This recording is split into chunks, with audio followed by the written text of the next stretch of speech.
Now we have audio.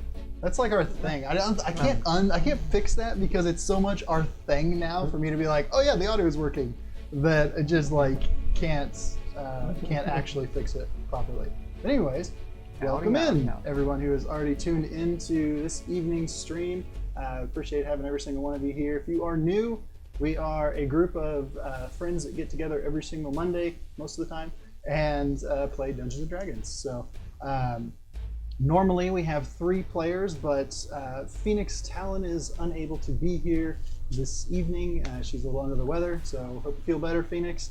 She will be in the chat though, and will be messaging me privately for anything to do with Maze, her character. So there will still be that 3rd character in existence in the game tonight, but it'll just be a little bit different than what we normally have. So kind of trying to pick back up where we were. We were offline last week, but now we are back again, of course. And to recap where we were, the party had come to the city of Dwebblehelm and explored around, figured out a little bit about the issues that are taking place in Dwebblehelm with a number of ghosts and other specters coming from the waters of the Aran River that borders right across Dwebblehelm.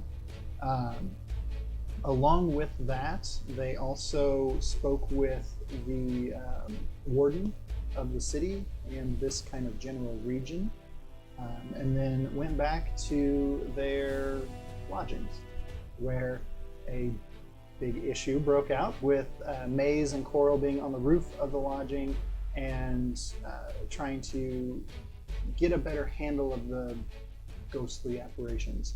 And this kind of fell apart with Elandwar and Kale eventually ending up forcing their way through as the specters tried to attack Maze and Coral and getting them back inside the space, causing a big argument with the owner due to some damages that took place.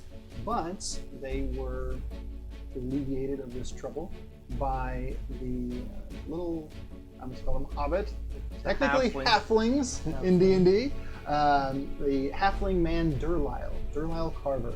He came forward and paid off everything that was requested by the owner of the inn, and then invited the party to come to his mansion, where he instructed them on the fall of Nethrashara and the Elven Kingdom in the North's general structure and what had taken place there. Along with that, he purchased the silver sword that Maze had collected from Lemore when he fell, and had given to Kale to use for a time. The sword was purchased for a hefty sum and will now be stored in Durlyle's mansion. The party then split up and went to bed for Elandwar and Kale, and Maze joined Durlyle down in the training grounds of his mansion. She was shown some of her new abilities, her transformations for becoming this hybrid form of a werewolf demon entity, and then turned back into her normal self and taken to bed as well. And where we pick up now is going to be with the 2 of you being kind of awoken and brought downstairs, unless there's something specific you guys want to do in your rooms beforehand, brought downstairs, and as you hit the bottom of the stairs, you see Maze and Durlyle finishing a conversation. And it seems that she had woken up before you guys, or something of that nature. This is the next actual morning too. You guys ended up sleeping for quite some time after having so many events take place. You guys were extremely tired and ended up getting your full rests in order the way as they should be, and are now starting on kind of like, you guys would have gone to sleep in like the middle of the day and then now into the next morning. So how do you guys do that? Is there any food about? Yes. So you see that there is a very elaborate breakfast spread again, similar to what you were used to from his previous morning here. And he kind of like beckons you guys. Oh, come. Oh, good morning. Good morning to you as well. So you've already made breakfast for us. This is nice. Of course. What is this? It's like a flat cake. Those are known as pancakes. You make them in a pan? Yes, you do. Oh, makes sense. Yes, a little trick I picked up from the south. Oh, very good. Yep. You devour your food again. Coral.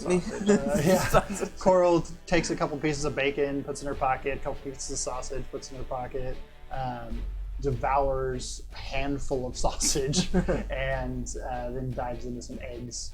Coral, how did you sleep? I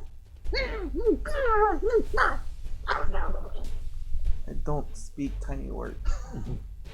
She stops eating and glares at you. Do you believe she's a goes back to goblin? eating. Oh yeah, goblin, that's right. She's currently gobbling the food.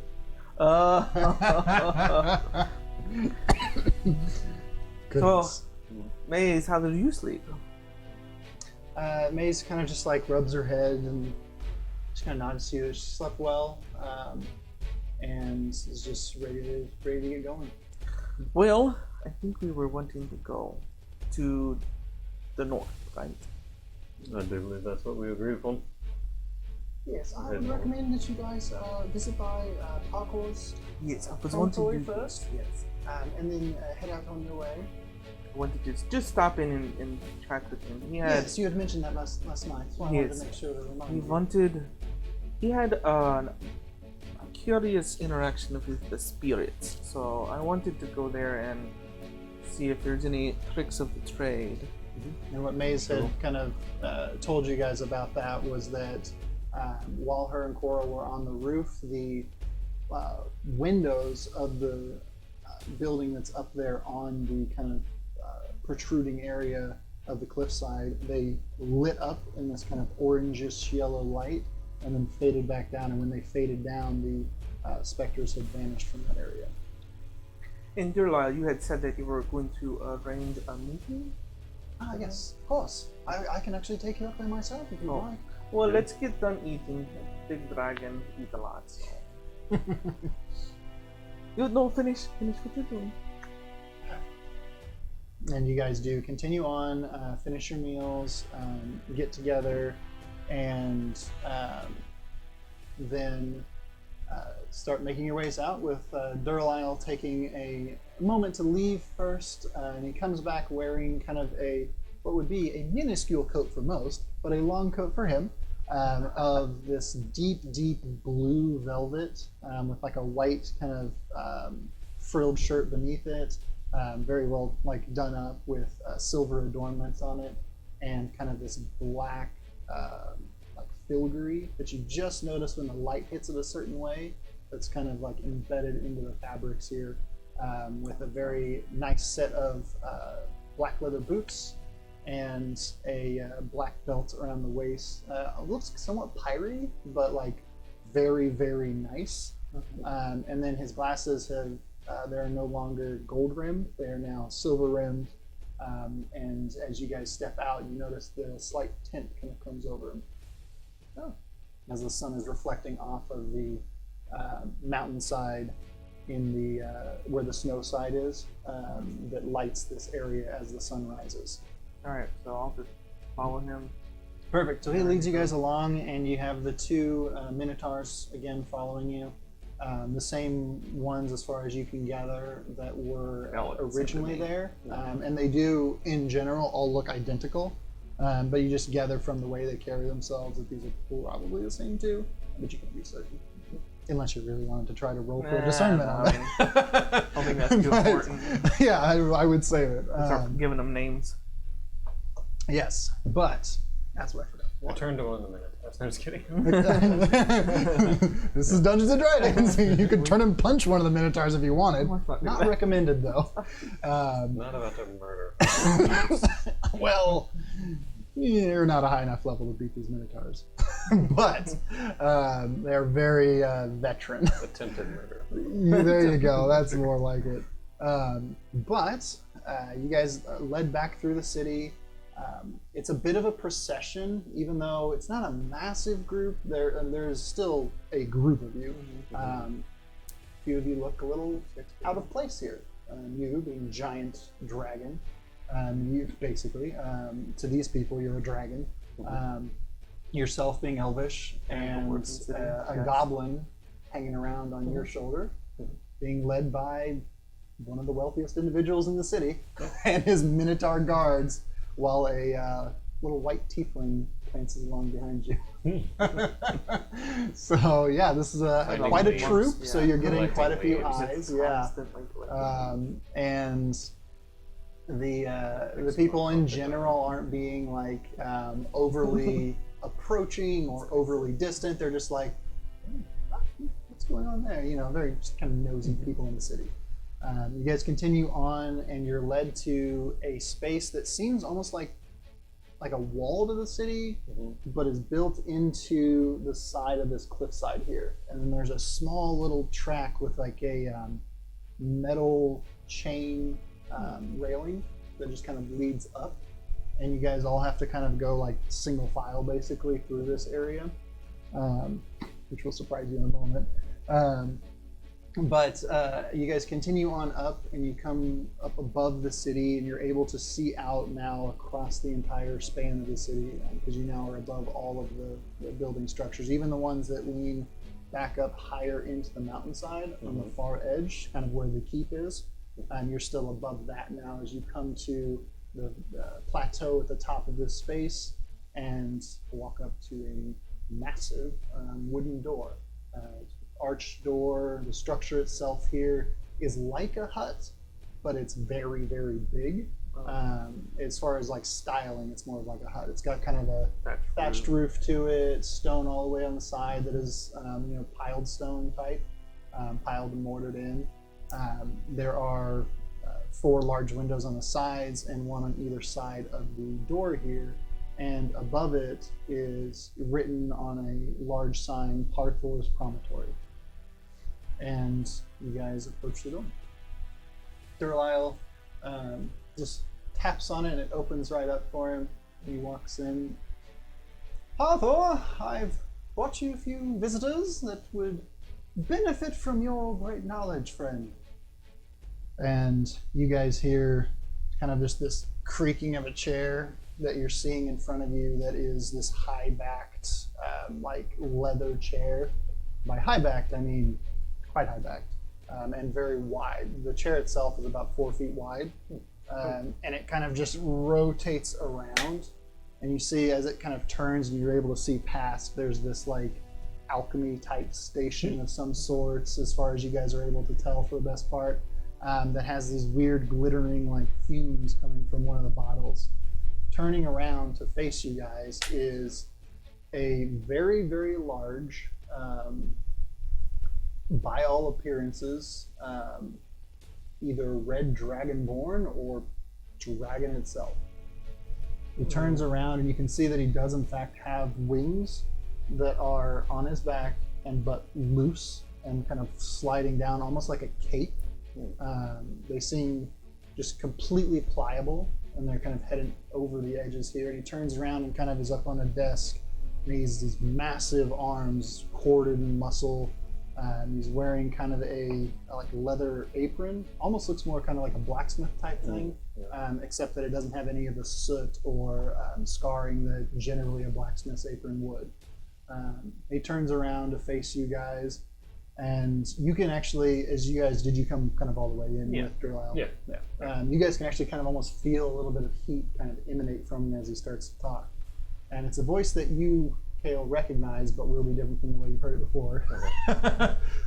Well, Kale, it's good to see you finally.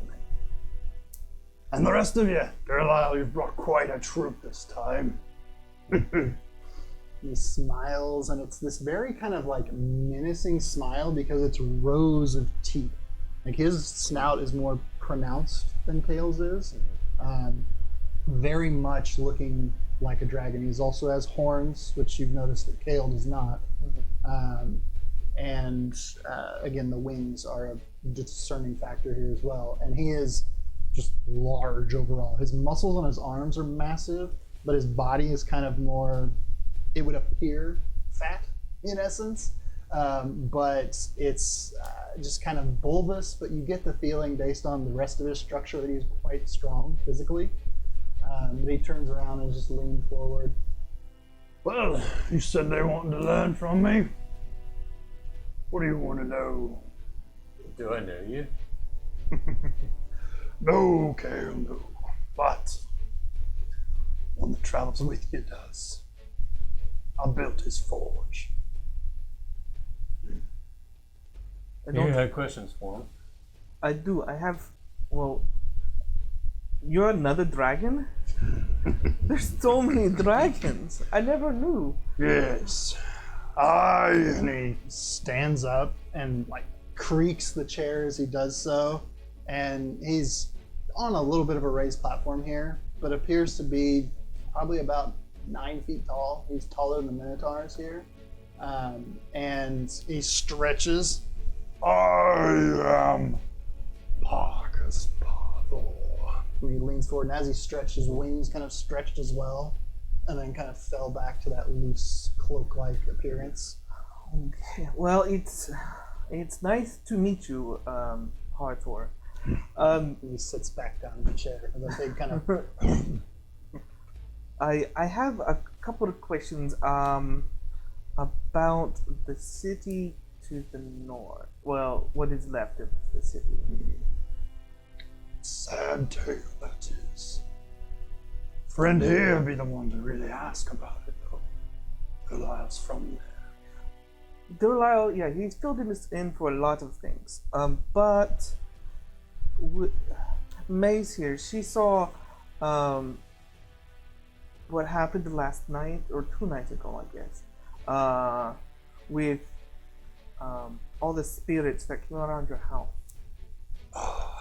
Did that happen often? Every time. What did you do? He kind of glances about, looks at you guys, and opens his mouth. And as he does, these flames just kind of fall from his mouth. They don't shoot out towards Like you, a waterfall? but they almost just kind of slowly fall, almost like you would imagine like incense smoke, how it kind of falls and trails. So it has that kind of essence, but it is fire. And the room raises, 40, 50 degrees immediately. Okay, that's And enough. it just That's kind of enough. billows around and then fades back into just nothingness. Your turn. Do that. You know we don't all And a little breathe puff the of same. like cold comes out of my just Yeah. little time. Like you barely notice. like It's just a little. Like the sign. Yeah. It's just like It's not even intentional. Just a little. out of the sides. Yeah. You know we don't all breathe fire, right? No, of course I knew that. You know we're not all actually dragons, right? Well, you look like dragon. You talk like a dragon. You must be a dragon. Talking is talking, friend. Some of us talk differently. I guess I have a lot to learn. Is there anything that you would like that you would suggest to us as we travel up to that area? Don't. Yeah, I don't think we're going to take no for an answer to go up there. Well, then you're going to want to know what you're coming in contact with. I shouldn't have coughed earlier. Delisle at this point, both of you make perception checks. And Maze, if you want to roll as well, you can let me know. But Delisle kind of pipes up and goes, well, I do have other matters to attend to today. So if you guys don't mind, I will be taking my leave now. He kind of glances to each of you. I think as long as we can get out of the city to the north, I rolled a 23. Okay, perfect. 15. As long as we can make our way up the river and to the lake, I think we should be okay. I don't think we have any other business in the city. No, I don't. Yeah, we will be on our way up to the city shortly after we're done talking with the big guy. You are so big, Parkour. Perfect. Well, then, Pablo, I bid you adieu. And to the rest of you, I hope to see you soon and in good health. He turns on his heel and just kind of walks right out. Again, just tapping the door and opening it. And the Minotaurs both just kind of following along behind him. And both of you notice that there are, in fact, a number of items strung about the walls here.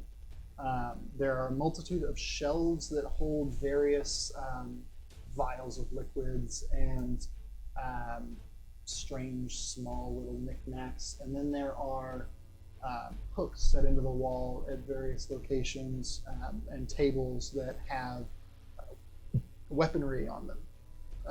And one piece has a what are they called? Basically like a mannequin's head, but a display head there, carved out of like a dark wood that has a odd little kind of like headpiece sitting on it. Kind of looks like some form of crown. There's also a great sword that is up on one of the walls that has a bunch of runes carved down the center of it, and it seems to have this faint, like really faint whitish glow to the whole thing. And there is also a kind of not reflective, but somewhat semi-reflective, almost a velvet type reflection, is fabric. Darker cloak that is hanging on just kind of a cross piece to the left ahead of you.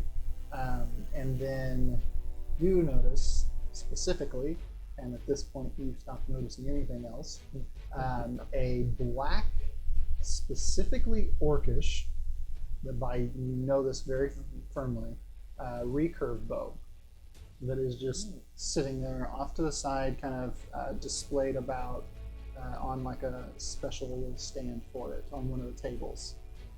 Kale, as you kind of continue to look around, you just notice a number of other things. A couple of daggers set kind of in a pair in like a box that's opened up, and a black staff. You guys both rolled pretty high, so I'll throw this in there as well. A black staff that has a purplish red stone that's carved into the likeliness of a humanoid skull and set into the staff in a manner in which the wood kind of comes over and almost forms a hood for the staff itself, for the stone itself. And a mace, just a fairly simple, basic-looking mace off to the side.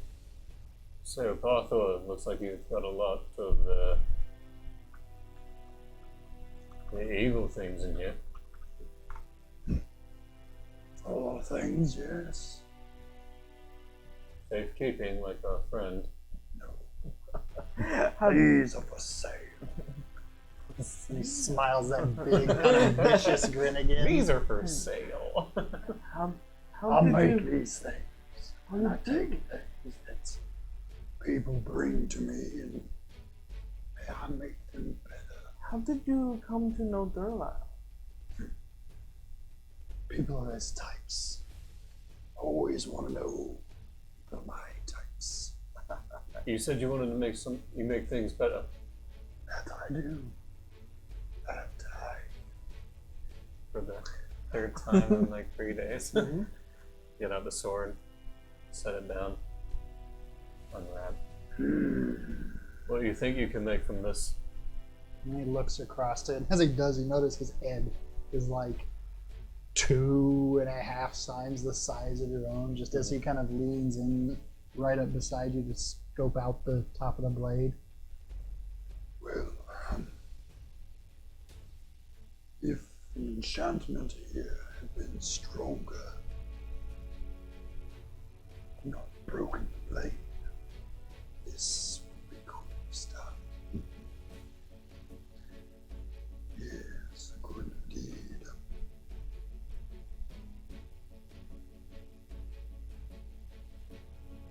Take a lot of work to fix this. What's your price?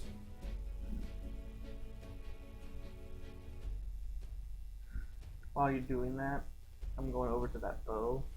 Just trying it out. Okay. Trying it out. As you pick it up, Oh, as you pick it up, it feels very well made, very light in hands, but yet when you go to pull it back, because it doesn't appear to be strung at first, but then when you reach for it, it strings and an arrow appears in it, black matching the bow itself. And there's just this fine silvery thread that comes down from point to point, and you pull it back, and you're like, okay, well, it's like, what did I do? What have I got going on here? Yep. And you let go of it, and the arrow just disappears again as it stands. And you notice that Parthor pauses as he's speaking to Kale and glances over to you. And I put it back. Nice bow you got there. Just don't put your eye out. I won't do that. I can't know for sure how much without trying. And importantly, they destroy it in the process. What if you worked at the forge you built? That would help. Lost. He gets this kind of like confused, disappointed, frustrated look on his face. as he Kale says gets he's this look on lost his it. face. Did it grow late?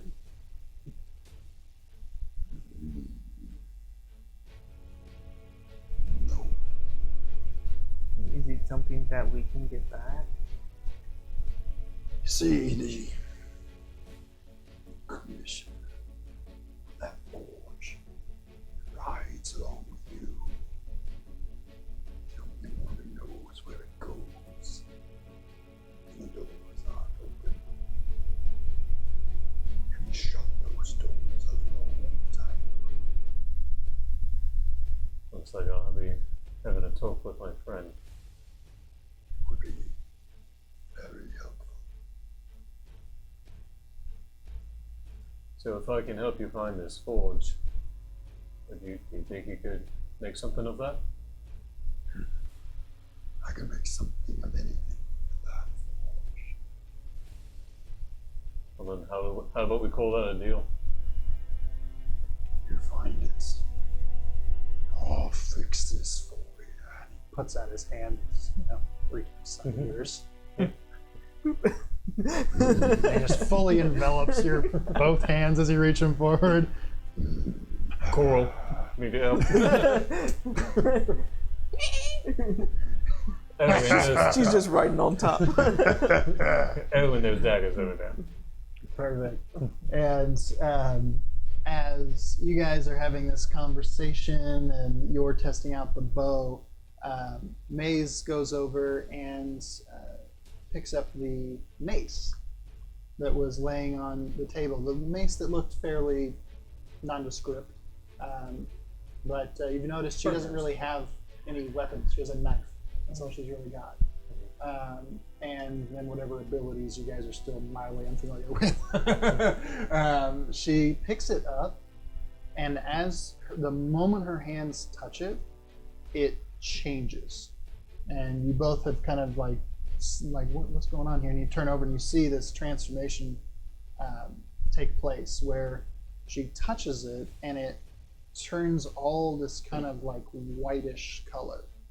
But then from where her hand is, this kind of smoky black like fades up from it, but then stops about halfway-ish up from where the handle is. And then the top of it goes from this shape of a just kind of rough metal, kind of in like a multi-sided space, kind of a square, but not really. And it turns into something that is definitely more ornate, and it kind of like gains these edges to it that at first, as they form out of it, look somewhat dark, and they are jagged and they remain that way, but then they fold up from these pieces that kind of come out almost like claws. They then fold up to be wings. So there are 4 wings here that fold up and around into kind of a point at the top, and then they turn into the silver color. So you have the white kind of shaft to it, silver piece to the top that's in winged shapes, and then the handle itself and up has this kind of blackish color to it, almost fading around it, but not as energy as color of the item. Okay. And you guys kind of are like, ooh. And then she looks at this and is just like, and then sets it down. And as soon as she lets go of it and it leaves her person, it just turns back into the normal rough brown wood and old steel on the top. Interesting. Landua, pick that up. Oh, yeah. I'll pick it up. Okay. You pick it up, and the handle of it actually gets rougher, but in a way that's more natural, almost like a stick in the woods kind of thing that you would find, as far as kind of having a little bit of gnarled shape to it. Knots to hold on. And it goes fully black on that. And then the top of it kind of gets this like spiny thorn type appearance, to where the center of that is still like a dark steel, but then around it wraps these kind of reflective metal of like black, kind of a blackened steel that is thorns all around it. It's spiky. Very nice. I'll set it down. Yeah, your turn. Pick it up, pick it up.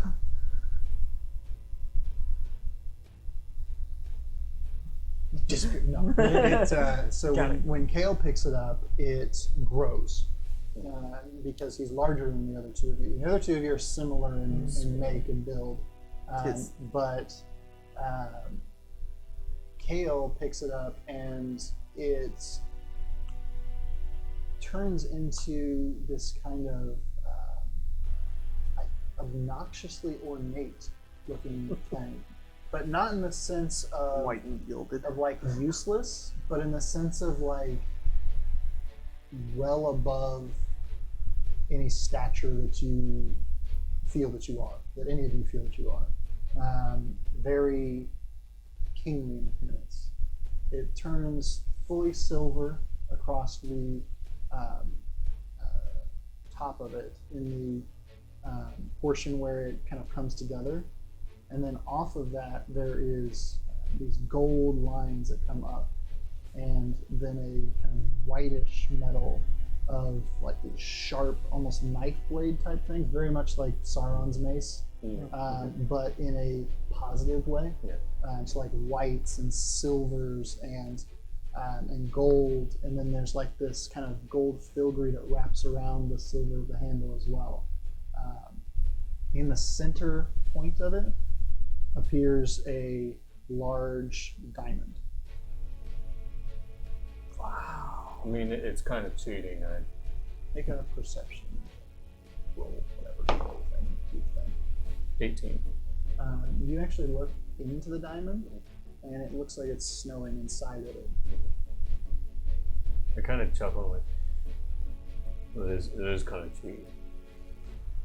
How'd you do that? Oh. You know that friend he was talking about? It's probably him. Yeah. Maze, Dragon, as soon as you dragon. set it down, Maze like reaches out and grabs it again, and is just like kind of holding it. Yeah. Like she's not letting it go. She's like she wants it. She's got this very much like yep. She's like holding it like a baby basically. Anadar, how much for the mace? Well, it's a little more than just a transmuted mace. That is a blasting mace.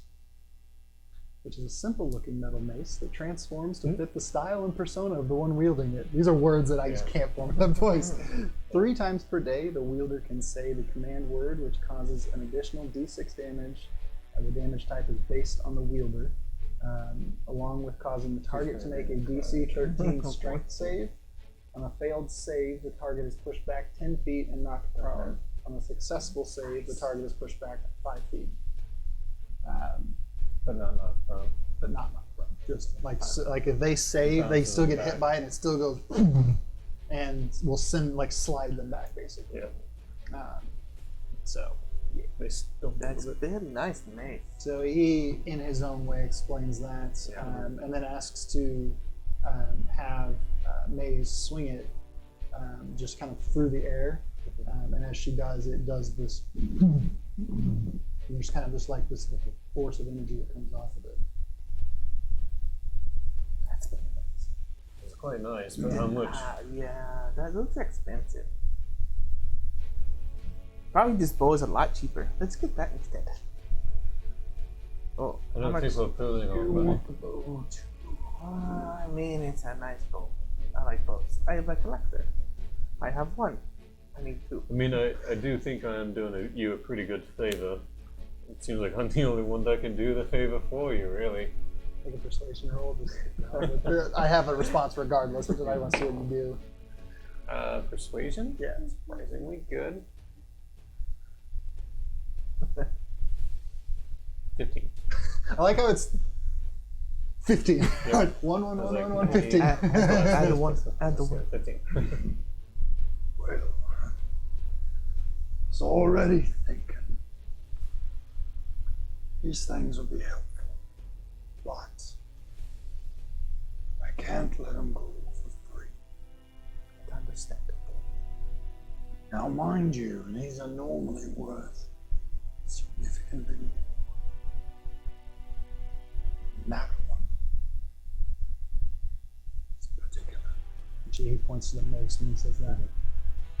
That was a one-time enchantment. But I'll loan it to you. Each item, 1,000 gold apiece. No negotiations. When you find the space, get to keep them. No additional charge? Just No additional charge. That's a lot of money, though. You've got friends in high places. I'm sure you can earn it. Damn. If you don't already have it. No negotiation. But what if we do like 750 now and then 250 at the end? That's still 1,000. Yeah? No, make a persuasion roll. Okay. And if you get a natural 20, he'll consider it. That is another 20. No negotiation. That's what I heard. That's fine. Just an idea. That's all. Well, the problem is that we don't have the 2,000 gold. She throws out 1,000 gold. She just goes. Yeah, and the problem is I don't have pours it on the there. other 1,000 to cover you. I have 800. You have how much? 800. Where did you get the 800? When we split up the last deal.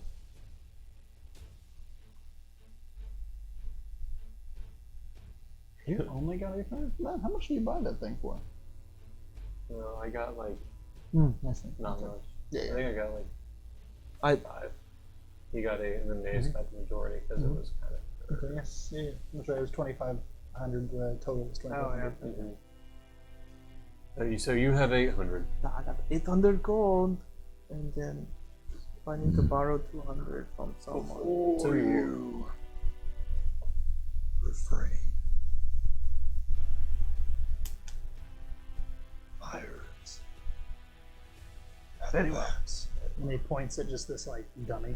It's in the wall, so I got nothing on it. It's just a thing.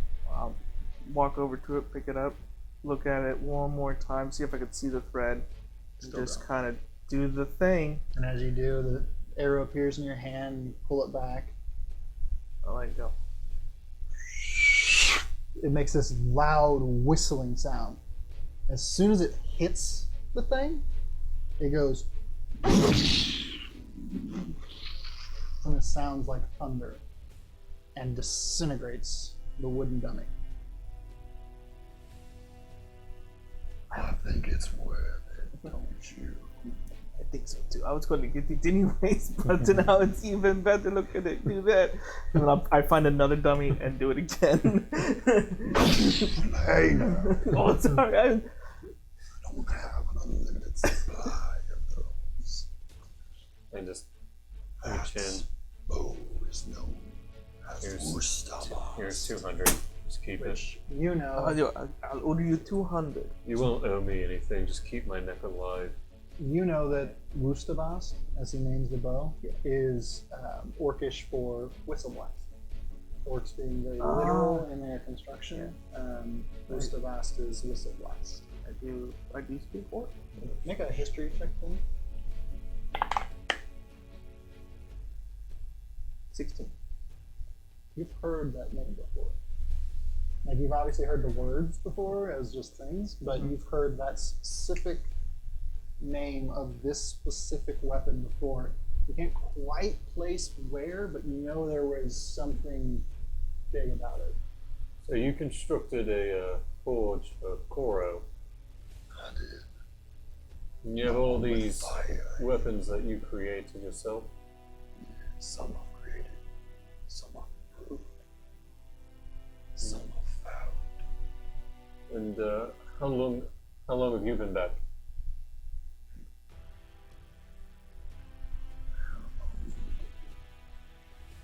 He kind of gets this slightly distant look.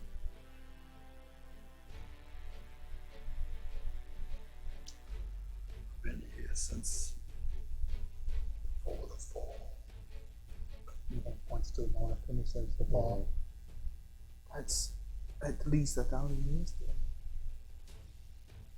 Couple I hundred. was going to say, like, They fell about 100 years ago, I think. Yeah, it was 100 years ago. But my character stick with that. and my character just goes, All quiet.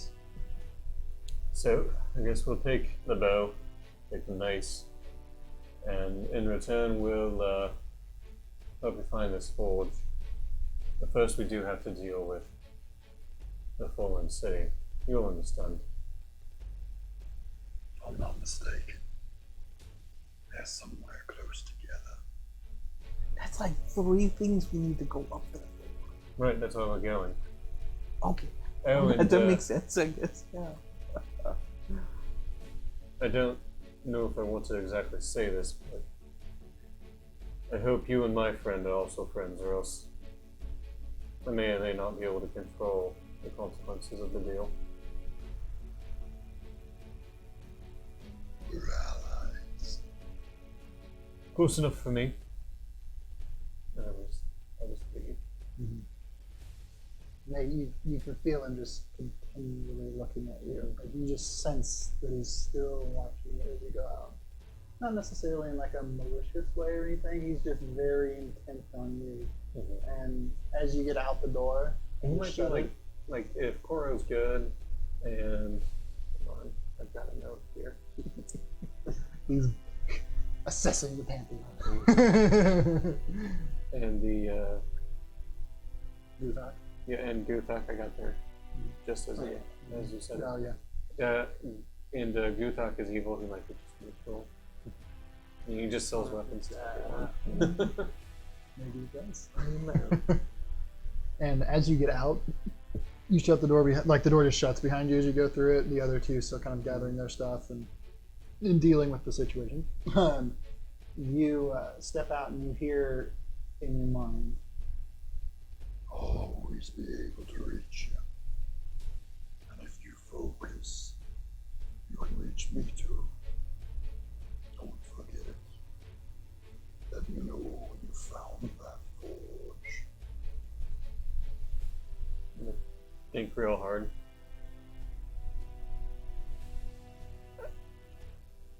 Yeah, okay, I think I got it. Don't take that much effort, man. Really Kinda duck him cuts too. and you kind of walk out like carrying your bow, like Yeah. at the same moment. Who was that? And for a further description for you for that, since I gave the full description of the base, Wustabast is a black orcish recurve bow. Arrows fired from this bow whistle loudly as they fly through the air, impacting with a blast like thunder. A successful hit with this bow deals an additional 1d6 force damage. On a hit, the target must also succeed on DC strength or be pushed back 10 feet, similar to the other. However, if they succeed, they're not pushed at all. Okay. But yeah, so it's a pretty sweet little bow. Both of those things will be public soon on Game of Beyond. So you guys will be able to find them, and you guys will be able to actually utilize them to their full potential. I think one of them's made, but not both of them. But they will both be public soon. And then Maze skips on out, carrying her mace in hand, and has that winged appearance.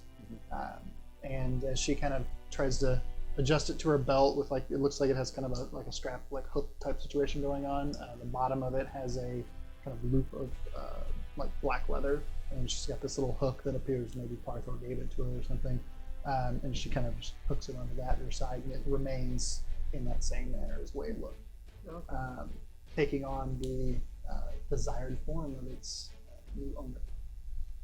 And as you guys kind of gather together here on Parthor's promontory, you guys kind of look ahead down the way that you had come up towards where the wall meets the stone and towards the gate that leads northward. And that's where we're going to take our break. We will be back here in 5 to 10 minutes or so. If we get antsy, we might be back in 5, but maybe 10 minutes. Until then, we'll have music playing in the background. I need some water, and we'll see you guys shortly.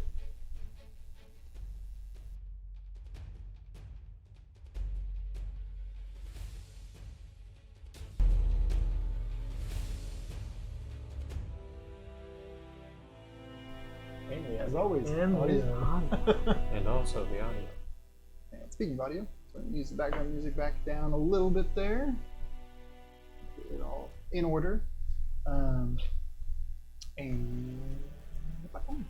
so, you guys, yeah, Nightbot. Anyways, that should be fixed. So, overall, that should be cooperating a little bit more here on out. So, you guys are now at the top of the walkway to Parthor's, which, as I stated before, was like a one-way kind of, that you see why it was a thing. He was massive. How the hell did he get there? Well, he's got wings. That was kind of the whole like inside story. I was thinking of the Minotaurs. I should have said that to you guys before we came back on here, but yeah, no, the Minotaurs were like kind of sideways doing it, that kind of deal. But yeah, their horns, that is actually quite a troublesome access. But anyways, there was a convenient gap right above where the horns could just walk carved out. Yeah. Magical horns. But anywho, you guys are now at the top of the walkway there, and what would you like to do? Walk out the walkway. We're going to go out. Okay. Adventure. Yeah, Adventure we're gonna time. go. Perfect. It's time to quest. Maze, speak now or forever hold your peace. But perfect. So you guys get down to the base there and begin to head towards the doors. Coral riding along your back, and everybody together heading up to the gates. They are closed at this point, and it is kind of just late morning, early midday, late morning kind of ish, roughly. No. And second breakfast. Get it right.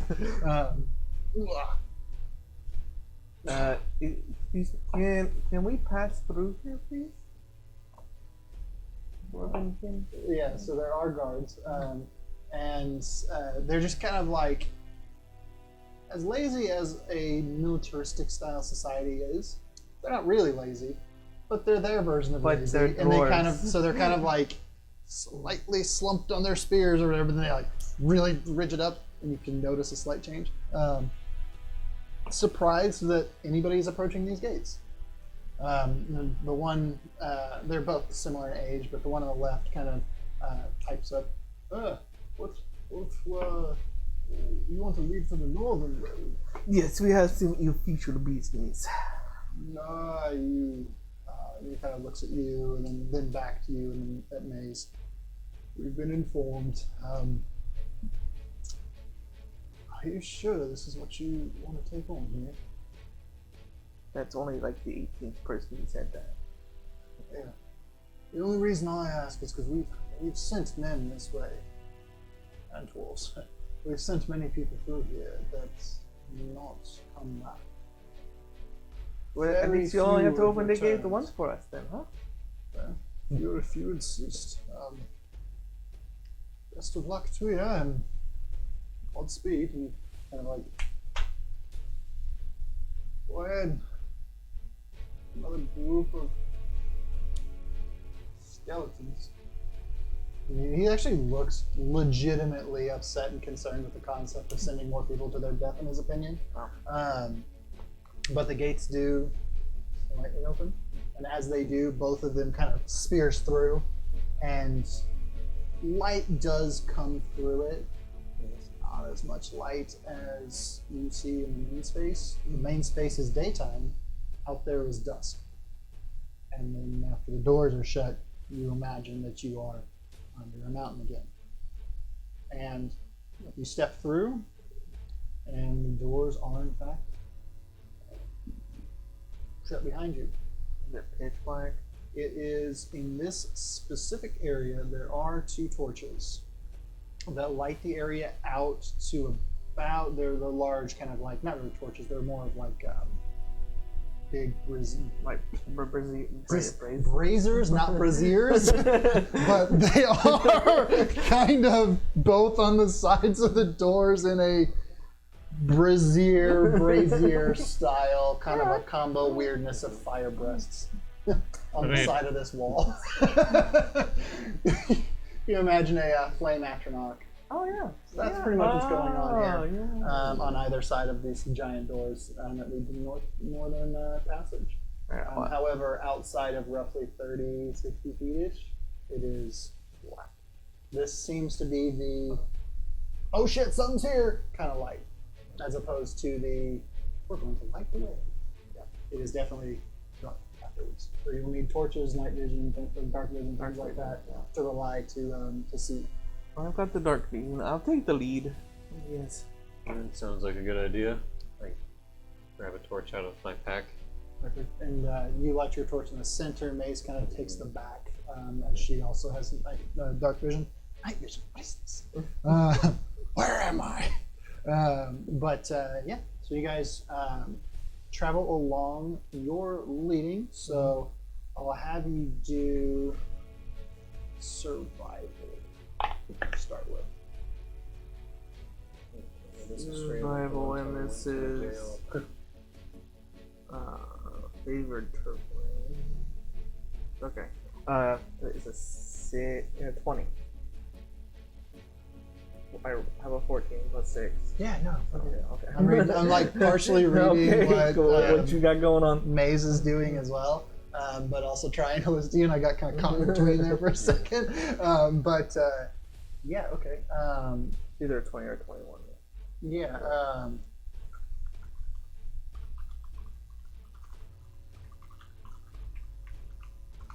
But yeah, you're totally good.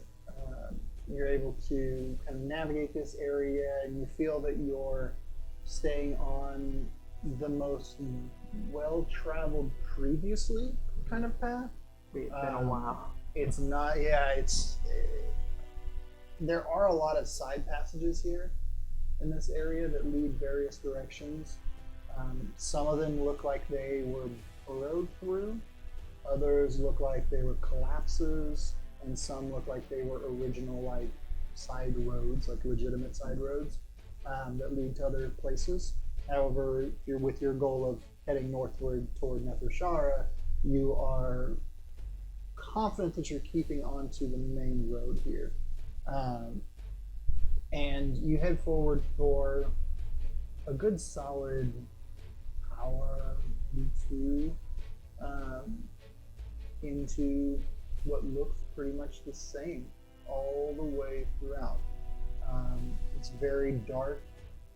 It's a wide space here, but there are continually just these holes along the way. It does give Kale, it gives you a mildly unsettling feeling just because of your memory of Sanasa's cave. It kind of strikes you as familiar because of that, but yet not quite the same. And obviously nothing's talking in your head yet, so just as a point of stressor for Kale, and Maze as well. But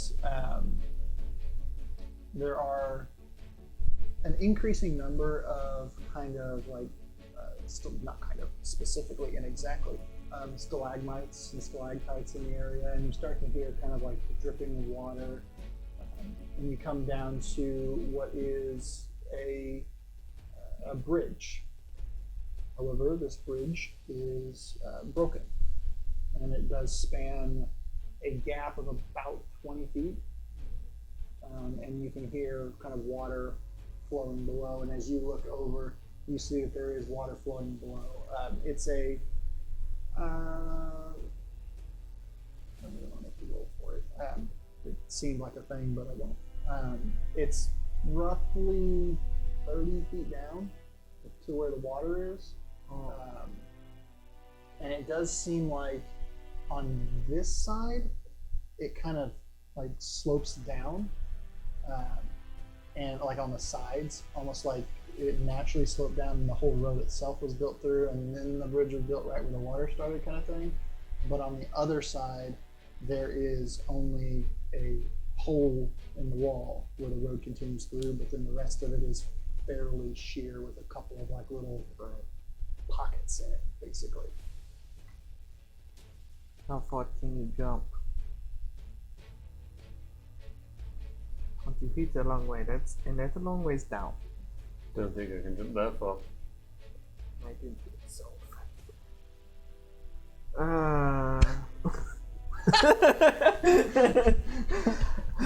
don't know if you guys caught that or not, but I liked it. 18. You are offended. I was like, did I hear it? Was that under his breath? You heard it, even if it was under his breath. You heard it. You heard it. Yeah. It's like, how steep a drop can you survive? I can make that jump. Okay. Everyone, I'm not going to go in there by myself. So we need to find Coward. something. Well, Nothing. I just don't want to go there by myself. I wouldn't want. I mean, it's okay. okay. I can't jump 20 feet. And You're afraid of the dog. Fine. It's not the dog. It's what's in the dog. Like cast a magic missile at the darkness.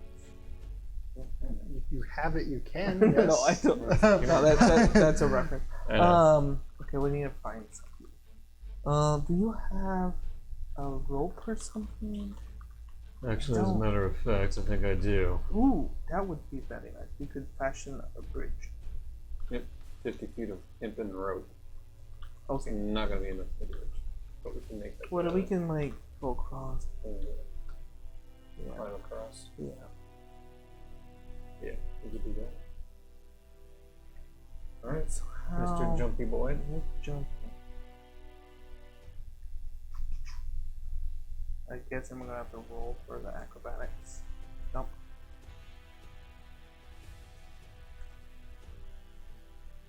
You're trying to jump across a 20-foot gap. I'm just asking. You are attempting to jump across a 20-foot gap. How far can I jump? Okay, jump. What's your stats on it? I don't know. So your jumping is relative to like your speed Walking and speed. capacity. So I can walk 35 feet. I believe it's You can jump. half. I think it's half of what your walking speed is. I'll double check here. I can do like 17 Actually, it and might a be half. on the TV screen. But also something was breaking with the stream. That's what that's why I was out of focus when you guys were having a conversation. Yeah. But we fixed it.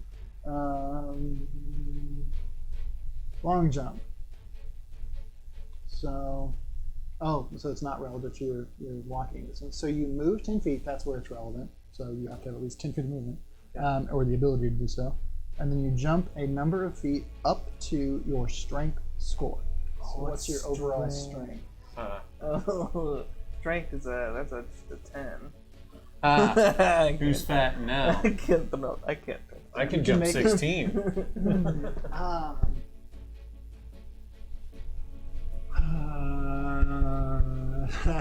I'm debating on saying, well, I stopped you from doing something you were going to do regardless, versus would he have really done it in the first place? No, he probably wouldn't have. I'm leaning He's towards going that. off the fact that yes, he can do it. He can show him up. Yeah, I'm leaning more And towards then that being the case. As he's running up to it, he kind of stops and stutters. He goes, wait, that's 20. That's Yeah.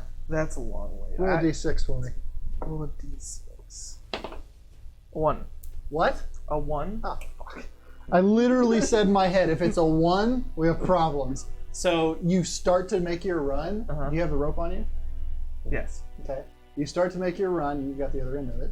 And you're like, oh, wait, no, I can't do this. And you slide and fall off. Make strength for both of you. Oh god. A total of 6. Why? So, what did you have? I got a 22. So the rope goes tight, and your hands go and rope burn right down it. And is it tied to you? Did you say if it was tied to you? Yeah. And you go and you're caught there. And because you rolled so well, it's not a struggle for you. You get him back up to the edge, and you clamber back up over the edge. If it hadn't been tied to you, that probably would have been a bigger problem. But, So that's a big jump. I don't think I can do this jump. you can't jump it. I'm just like, You can't walk across it. You have in this method though determined that it's not an invisible bridge. Oh, that's true. you could have thrown rope or something on the other side. Is that same? Snakes. Is there another? Do you see another way across? Make these? perception checks. 13. Good grief, my rolls. 14. The description I gave earlier stands.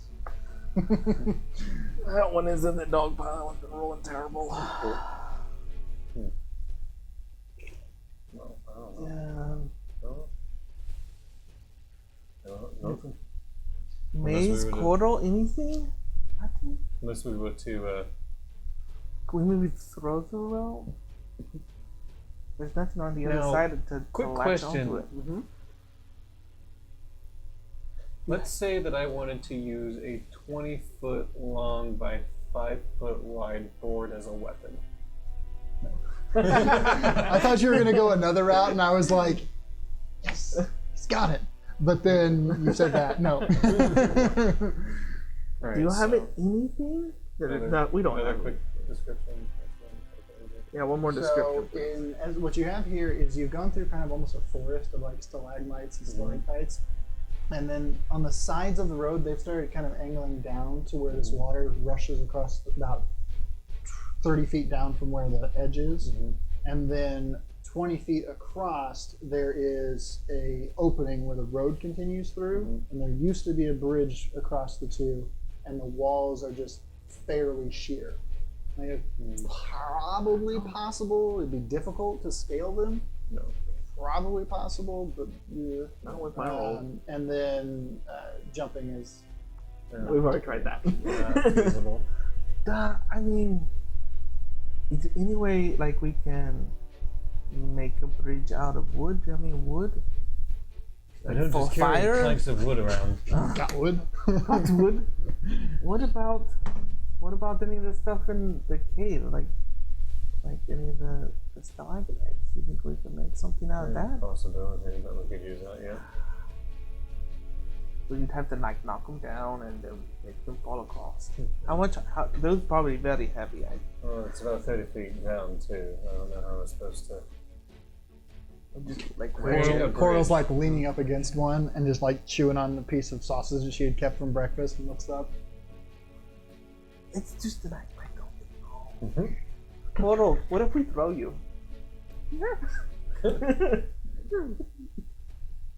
It's not terrible. She kind of like gives pause, gives thought, and doesn't really answer, and just like sheepishly kind of goes back to eating. Okay, well that idea's on the table.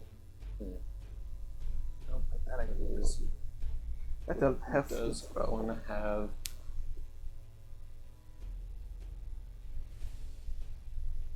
I don't really Are there have, any like, outside of the- stalactites directly above the stream? Make a perception check. Ooh, nat 20. Okay. Yeah. Yes, there is. There And are one definitely- four. the You whole see 'em? thing is basically that. Yeah. What if I take my whisper shout bow and then all them fall? But it might cause a cave in for everyone. I mean, it's up to you. Well, it's going to put everyone in danger. I would say no. That sounds like Okay, a terrible okay, idea. then I do that. You didn't see the face he saw it. You didn't see the face Yeah, I his face made was when you like- said that. Yeah, I could not even control it, but I tried to like mask it. I think I wasn't looking at that. Yeah, I just saw him go, like react, and I'm like, Bad idea. this is a bad It would have idea. been horrible. Oh, dude, you Many did yourself. ideas, none of them good. from Anadar. Man, if only we had someone who had the survival skills to build some sort of rope lasso bridge thing. I mean, I need a survival, but I mean, you think we'd be able to latch onto the other side, or just sit here and Like I'm weave like, a in my mind, bridge I'm, together? in my mind, I'm picturing essentially something just to like latch into the other side, and then we We can take. attach in some sort of. What if I take the rope and I shoot an arrow on the two sides? Although that's not going to stick in very far. I don't think that's going to hold you. I Not mean, I that you'll wonder punch or if maybe anything. my ring would help with that. And maybe. I guess we could try it. Oh no, it would not. That would be a bad idea. What's specifically your role? I was thinking like use the magical properties to shoot a magical arrow into the other side, and then And then have a use tight rope. like have a rope across with that. But I'm like, oh, but after some time that It's going to dissipate. the arrow is going to It's disappear. going to dissipate like immediately. We've already So seen we're that gonna get like happen. halfway across and then just. Is your go swim. intention to shoot like a grappling arrow? Yeah. Well, it would have an attachment to you then. So it wouldn't. Oh, so like do an actually- entire grappling yeah. hook type It would be thing. the equivalent of shooting something into somebody to then pull them to you, but this is Mhm. kind of the opposite. So theoretically, it would still be attached to you. Okay, we'll do that. Okay, let's try that. Yeah. So I just summon the bow Okay. and like concentrating on the actual thing that I'm creating here. It's like it's specifically I've got the actual rope tied around my waist, just like lassoed around, and then I've got like the arrow looks like kind of a grappling hook, and I'm just gonna aim for the other it's side. crazy that the chair made that noise right as you moved. Yeah. It was like the creaking of a bow. Yeah, and That's aim for awesome. the other side and just Okay, where Launch. specifically are you aiming? Just for clarity. how far is is there like a wall on the other side of the is there like a chamber This is the So whole. it's or in essence a cave in the wall, like a flat wall, cave in it. okay. So there's like a landing, kind of similar to what you're looking at. 2 points jut out, kind of like that. You're on this side. There's a hole here, and then just wall across, and then Where is what used to be the bridge? right in front. All right, but on the other side, is there any sort of structure? There's a little bit of like a just kind of jutting out. It looks. So much of my mind is stuck in Lord of the Rings, it seems. Basically, looks like the Bridge of Khazad-dûm, as far as Okay. being a flat bridge, Oh. obviously much smaller and shorter, and actually quite a bit wider as well in this area from both sides. It's like the same width on all the way across its piers. And it is probably jutting out maybe 10 feet from where the actual opening to the And cave is portion there anything is. that a grappling hook would latch onto? In that area? There's just the edge of that itself. You could try just straight up shooting it into the wall and seeing what happens. And then there's make a perception check with disadvantage because of distance and you haven't dark vision. I guess it makes sense. Yeah, well, I rolled myself a 7.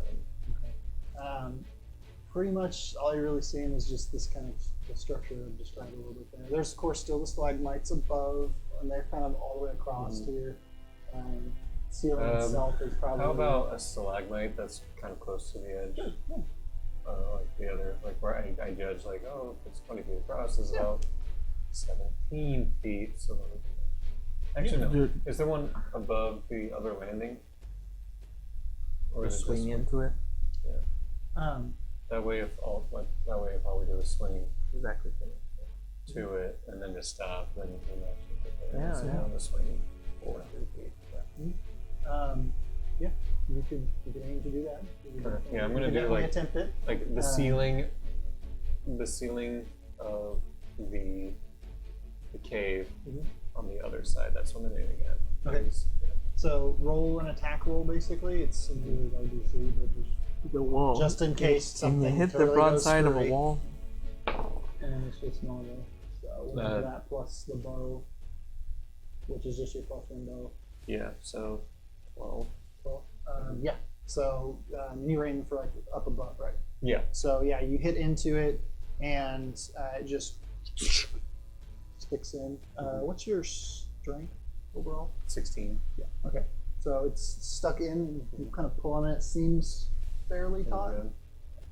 Okay. Well, then I'll just kind of get a running start because it's taut and it's on the other side. So I'm just gonna run and jump and hold on tight. Okay. So your normal jump would be 16 feet, and the whole distance here for the gap was 20, and then the fall was 30. So you had basically 4 feet to make up.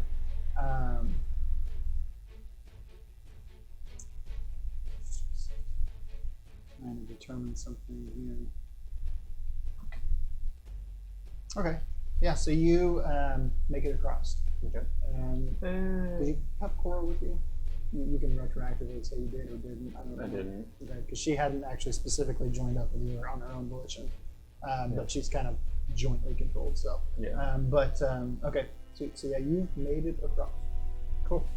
All right. Well, I have the rope, and I get out one of my Oh, you had you said you had the rope tied to you as well, right? the actual Did rope. you have the other side of it? Yeah, you were Well, you were yeah. tied together. Did you we're untie or are you essentially still? tied together. Okay, yeah, cool. Yeah. So you have a bridge. Oh, now we have a bridge. Coral seeing this, Yeah. just kind of runs up and like Yep. and just kind of gets across. Right. All right, Maze, your turn. Okay. Shit. Okay, she's fine. You're fine. Maze also goes across on the line that's between the two of you. Take a strength roll for me, both of you. 18.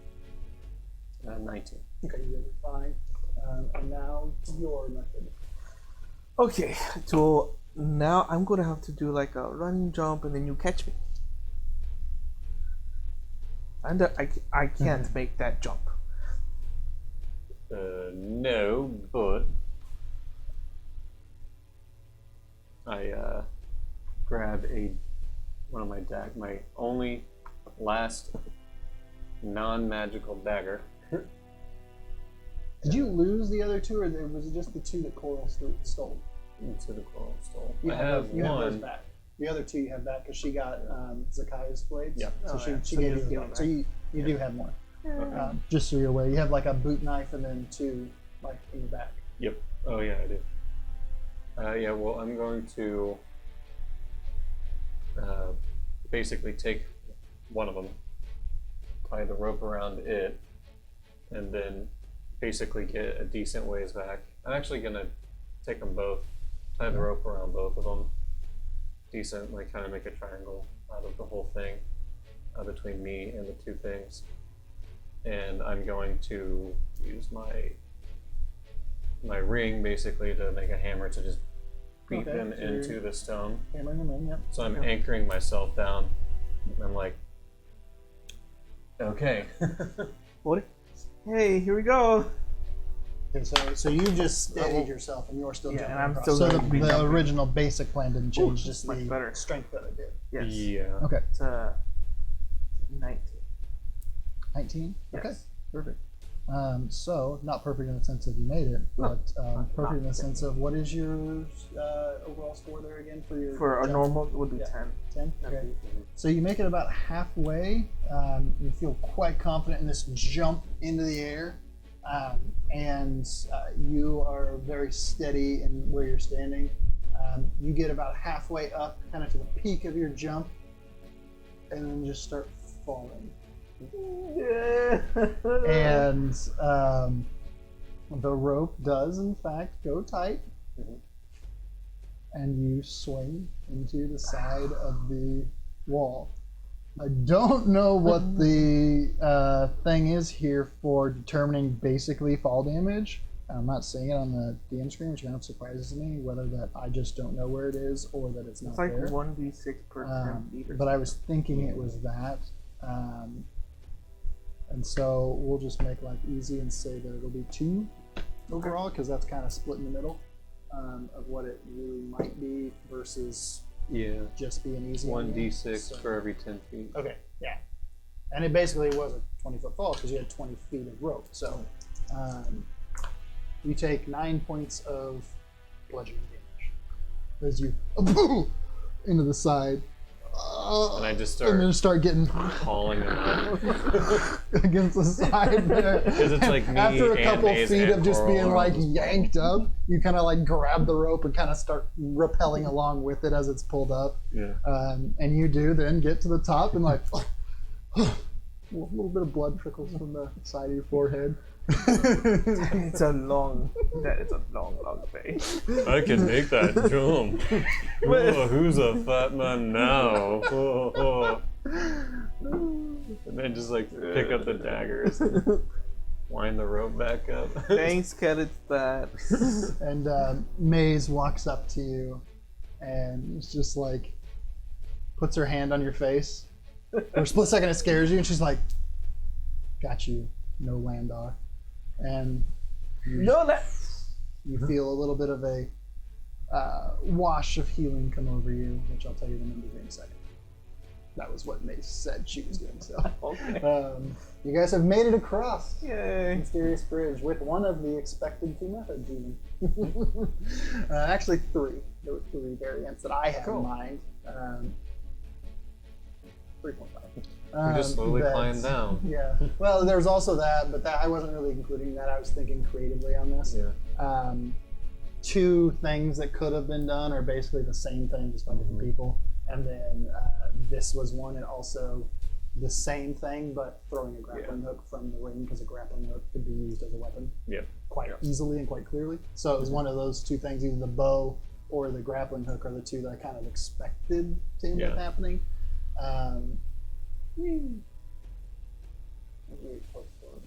So 7 points back up here. Glad you did that, so I didn't have to, because I was kind of lost on what the actual mechanics were for that roll. But perfect. So you guys made it across. You gathered yourselves back up, and then you're headed forward. Let's go. So, are you still leading? Yes, I'll take the lead again. All right. So make a perception check. That will stand for a little bit here. Total of 9. Okay. And then now make another survival check to determine if you stand with that. That's much better. Thank God. That is a 19. Okay. So you again feel that you are keeping to the path fairly well. You notice that some of the side passages now are seeming maybe a little more traveled and wider, but there does still seem to be some kind of clear main passage here that you continue on, and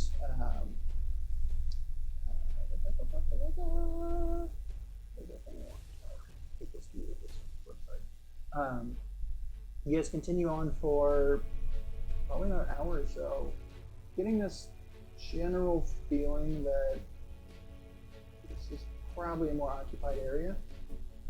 Gives you, kind of puts you on edge just a little bit, and yet throughout the whole time, while you still feel that kind of, not really eyes on you, but almost like that feeling when you walk through the woods and you're like, It's like there's quiet. probably nothing here, but I just feel like maybe there's something here. But it's like, because like everything's quiet. Yeah. Birds aren't really chirping. Mhm. However, you guys seem to be fairly safe throughout. Nothing affects you, interacts with you. You do start to hear water again, kind of like flowing off to your right, which, based on the general trajectory of this road and how you know it, and based on what you were told, it goes north, so it sounds maybe like you're near to where the Aaron is, and you're kind of hearing it through some of these caverns that lead outwards towards the east. It doesn't really strike you as too terribly odd, just that, oh, there's like river access here. Odd. That kind of odd. Not just like, weird, why am I hearing water? And go ahead and make both of you, make perception rolls. And again now. 9. Holy cow, that's a nat 1. Okay. That brings me to a 7. I'll roll for Coral with the green. My perceptions are terrible today. Yeah, you thought I was bad. Oof. What did you get? A nat 1, so You that's got a a 7. Mm-hmm. At least Maze is doing alright. And I've been doing fine on my Coral earlier only got rolls. a 10 plus whatever her stuff is. And Maze, however, got a 23. Nice. Thank So, you. Nice. Maze will kind of stop for a moment and like look behind you guys, Mhm. and kind of like look up at the ceiling, and she kind of just like intently looks off into like the shadows for a little bit. And you guys notice this and kind of look at her. And I don't she's think I kinda do. like- Well, you Maze, what's don't. going You on? notice her, and Coral notices her as well. Coral actually kind of taps you and like Yeah. points to her, and that's how you know it. You're just oblivious and like, oh, there's no water over here. That's odd. Hold on. I might as Look, well. Maze, Maze, what's why up? are we stopping? I had something. It's nothing. From behind? Are we being followed? Are we being followed? There's nothing there. It must just been. I don't know. This place is just weird. And Everything echoes in here locked. it's kind of just gathers yourself a little bit. Let's stay cautious. We'll have to keep a lookout. What time of day do you think it is out there? We've been traveling for 3 or 4 hours. The sun's probably haven't gone down yet, but Almost. we are running out Dinner of time. time. Dinner time. Ironic. Well, there's no reason to wait though. No. We need not to at get all. back above ground if we're gonna have a chance at anything. Okay, let's travel. Let's keep going. At least to get above ground. That was not like it on the ground. So, you guys actually do make it forward about another hour or so. Which you guys are covering really good distance overall. And terrain. at this point, only you, since you're in the lead here, make a perception roll. Oh, 21. Yay! You get a reaction. Yes. As one of the stalagmites shifts towards you and shoots out these fleshy looking tendrils that attempt to wrap around you. I'm going to give you basically a dodge opportunity. How far ahead of me is he? You guys are in line basically, so you 5. get the +2. Yay! So I rolled a 12 plus 2. Your Plus- dexterity. Dexterity. Oh, that's a 7. So that's a 19. Okay, so Or 20. 21. even better. 21. So it was I contested it as opposed to running it as like a standard attack. Nice. I rolled just as a contest, and a contest instead of contest. Yeah. Basically, the tendril that was aiming right for you just goes and hits against the wall to your opposite side as you duck underneath of it, drawing your bow and rolling initiative. Yay! Yeah. 7! So that's very good.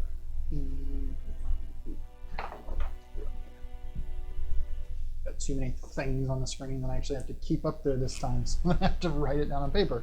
Oh God, D&D with paper. What is this? So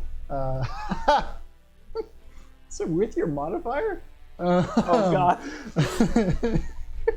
So is anybody over 20? Nope. Anybody between 15 and 20? Nope. Is anybody above 10? I'm at 14. Okay. Ow. You have negative on your dice?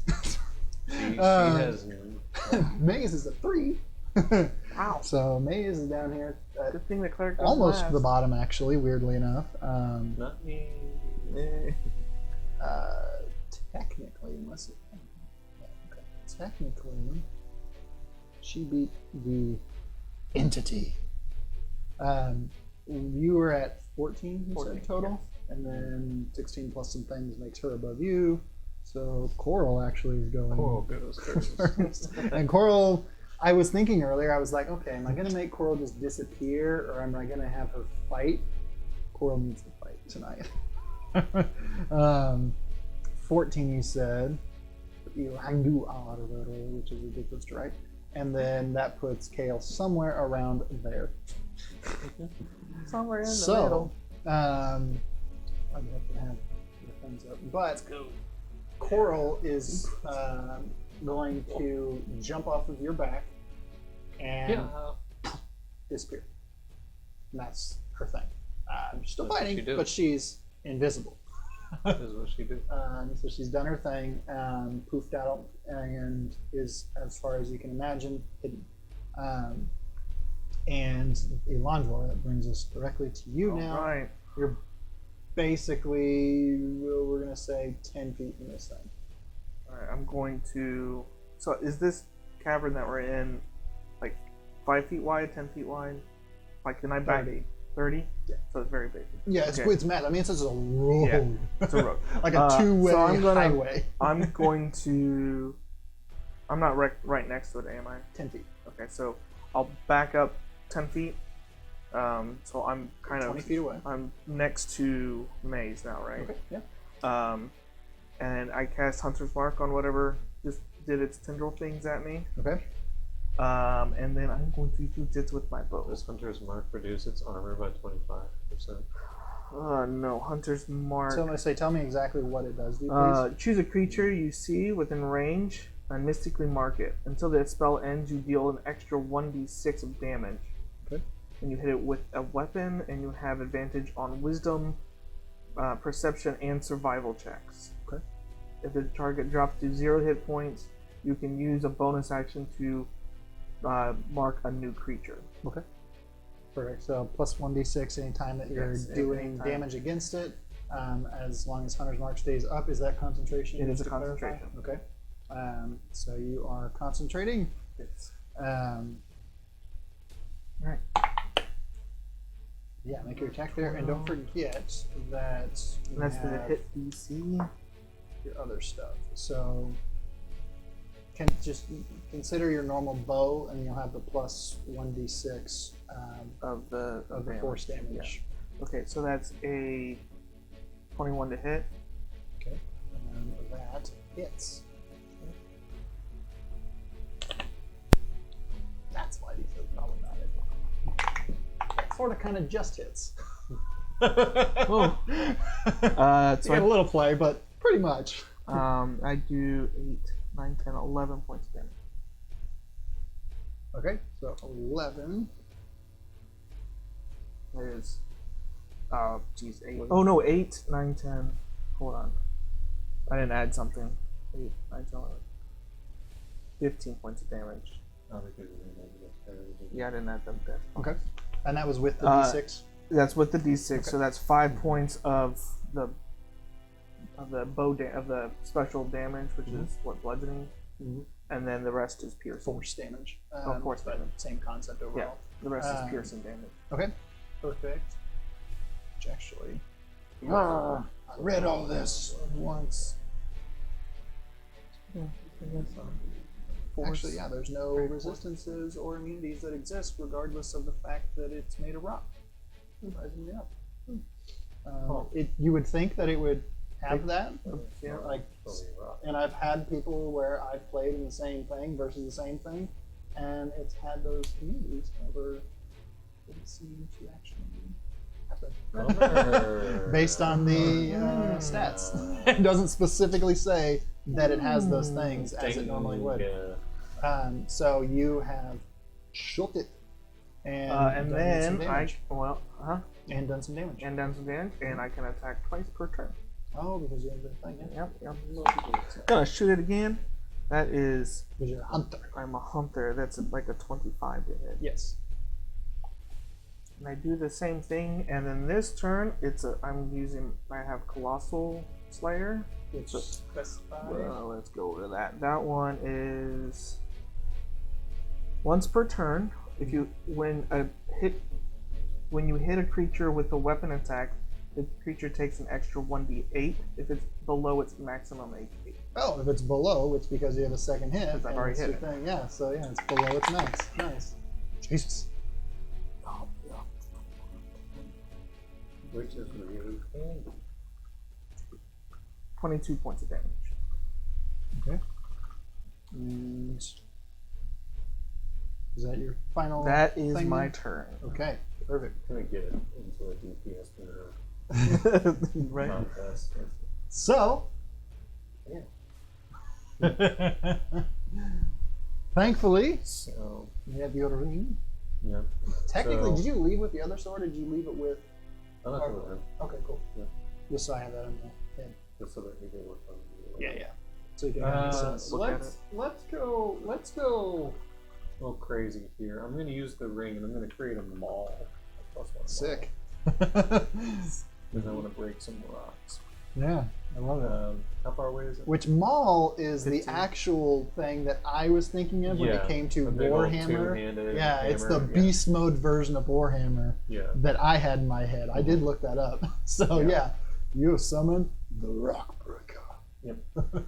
And I hit it with my maul. Woo! Yep. Believe it or not, that's what I do. Oh, that's so weird. Well, let's see. Do you? That's the trick what was, here. What was the first roll? That first 21. 21. Pretty much barely hit. That'll be hard. I'm just gonna be easy here. It's a 20 to hit. Natural 20. Fuck yeah. I mean, yay. Good job. But yeah, crush it. So, Yeah, how many extra things are you gonna do? so that's on the first attack, multi-attack. All right, cool. Not a natural 20. It was a 60 plus 7, so it should be 23. Yep. All right, so I'm gonna do just the first roll. Yeah. Got a double. Or like the non-double, and then I'll get back to you with the crit damage. Okay. Because I am Yeah. gonna smite. Okay. So math. Yeah, there's gonna be a lot of math. And while you're doing that, Maze raises her hands up and outstretches across the party and casts Bless on, I think it's everybody, because of the can do number that 3 she can do, targets, yeah, which so. would be the full. I'll confirm, but you two definitely have Bless now, going forward. So you have a D4 to your attack and saves.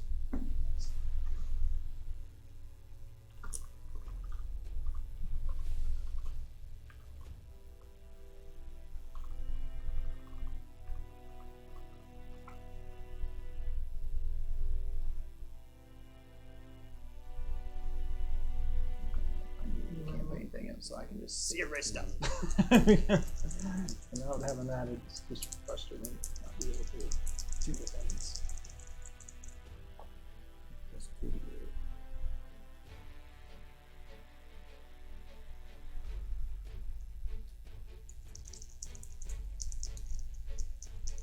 Okay. Yeah. So she's got everybody. 4 is her actual limit on that. Oh, I think nice. because of her level. Nice. Way to go, amazing king. So on the non-critical attack,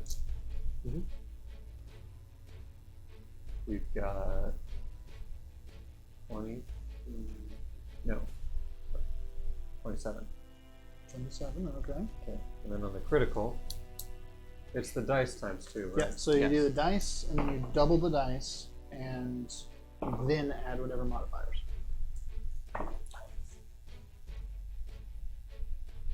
Okay. So we've got 11 Okay. plus 12 times 2, so that's going to be 23 times 2, 46. 46 plus 4. And I have to double check some math here. Because you guys are bastards. Because paladin crit. Let's see. Paladin crit, indeed. I now understand why people So is- always go, we're going to give this thing resistance to everything, even though technically it doesn't have it, because of shit. Because I just did but, 50 damage to it. Yeah. With one hit. And I hit And one. I would say, and 75. you did it, so that is 46, Which I did. and I did. 27, I did and close. 22, and 4, and we're already there, 11.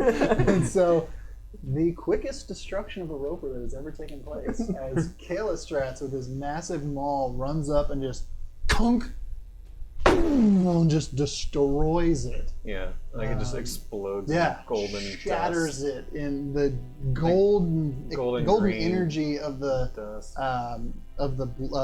maul itself Yeah. hits, and the force of that shoots out as the guts of the inside of this rocky creature splatter, and the stone of its outer structure. It did. It's, It did. that has killed it. You barely It did. dead. Full. 2 shots and 1 big maul. Conveniently though, Maze blessed you guys, We mauled it. and It's probably not the only one though. Watch the walls. No, I think that would have Coral still, yeah, anything you got to do the things, do those. And I got to read the specifics of something real quick here. I mean, a high AC does usually make it difficult. Yes. Yeah. A 28. Right, yeah, usually, but you guys just happen to, one, have good bonuses because you have magical, like a super magical thing, basically a legendary item, and two, because your bow is badass too, like your magic stuff. So, And a on crit. purpose. Crits, and the critical. Yeah, with crits happen. a paladin doing a critical is like a barbarian hitting with everything plus frenzy. It's insane. Yeah. So, yeah. But coming down from the ceiling behind you guys and aiming for the one that did the most damage here. Actually, did she even find? No, she disappeared. She disappeared. Thankfully, she's invisible right now, so she's safe.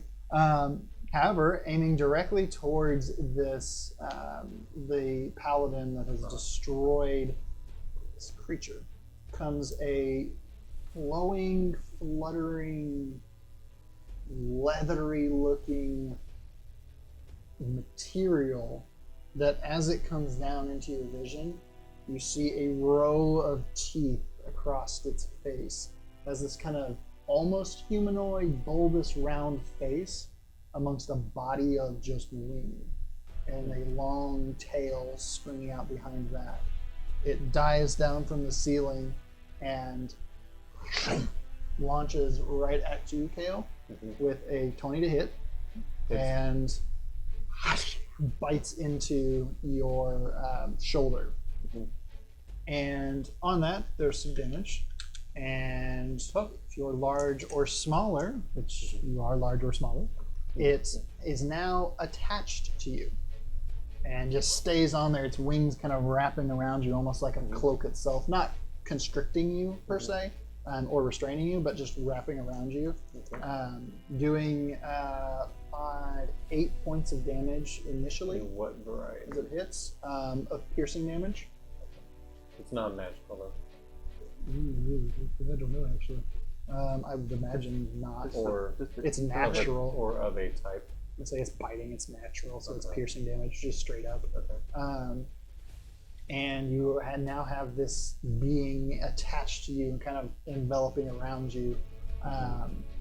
And that brings us around to Coral, actually. Who, in seeing this situation happen, is going to do what she knows to do, which is Coral. What? Bless is +4 on your attacks and on your saves. Okay. So you had a wisdom save, you did +4 to that, or I just wanted to make sure that I didn't. Yep. So Coral, who actually, now that you reminded me, that does have it's not +4, it's a D4, plus a D4. Yeah. Sorry. Because you reminded me of that, I can remember to add that to Coral's attack here. Who is going to do what she does and fire her bow. And it's going to be a bad, but it's a bad bit. Get this bigger so I can actually see it. D&D Beyond in like the split screen version, it kind of gets wonky on Chrome. So her bow is a +6, and that is a 8. That's what, 14? Yep. How math works. Which is just enough. So she hits it with her bow. So just out of the darkness comes an arrow and sticks into the back of this creature. And ironic. And does 8, 6, 3, does. What is that? Okay, so the arrow, however, shoots through the creature and also hits you, and each of you take 3 points of damage. Right? Yeah, because it was that plus that and then minus that. Yep. How much? So, how much did the thing do? 6, 5. 8 it was 5 plus 3, so 8.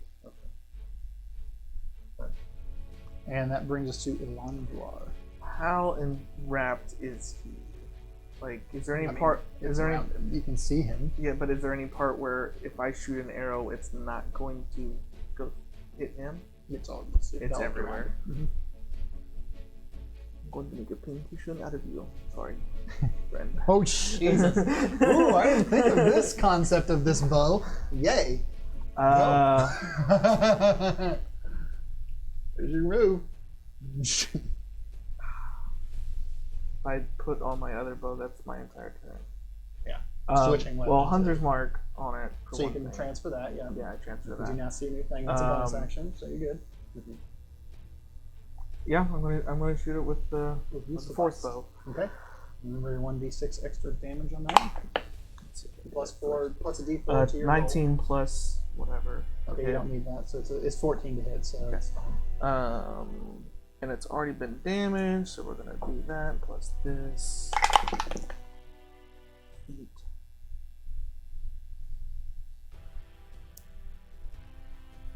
That's 24. 24 total points damage. Total points. Okay, and is that everything, or So you have your second shot still? that was my first shot, and I Okay. did five points with the force. Okay, perfect. That's interesting. Because the other thing, it didn't have the ability to make the save. Right, on make that, the but save throw. This is an interesting concept because technically, Kale, I need you to make the roll for a save of staying up. What is that? Strength. Strength. At least 13. Just enough. I had a 14. Okay, great. So because it's with the bow, No, actually, I have way more. Never mind. okay, because with the bow, nothing happens. Nothing else happens. However, there was, you said 24 points damage on that, and then you're shooting again. Yeah, so we'll be shooting again. Okay. And do that. And then tell me the total on that. 19 to hit. That hits. I can't use that this time. It is 12 points of damage. Okay, equals 36, which means that Kale, you take 18 points of damage as the two arrows You're gonna need to stop shooting me. explode. I will kill you. You and Like I'll just do it. they have just gone straight through this being and hit right into you each time. And I guess actually technically make the save again because it's still with the same bow. Yep. Natural 13. Perfect, you're good. And so is it. Both times it has rolled enough on its own to be fine too.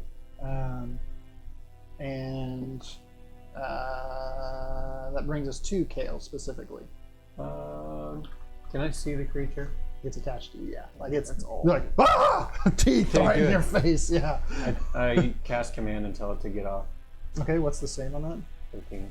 15? 13 wisdom. Okay. I don't know what its wisdom is, but it can't possibly be successful on that. There's the thing. Its wisdom is only a +1, which makes it 5, and you said to get off? Yeah, get off me. Okay.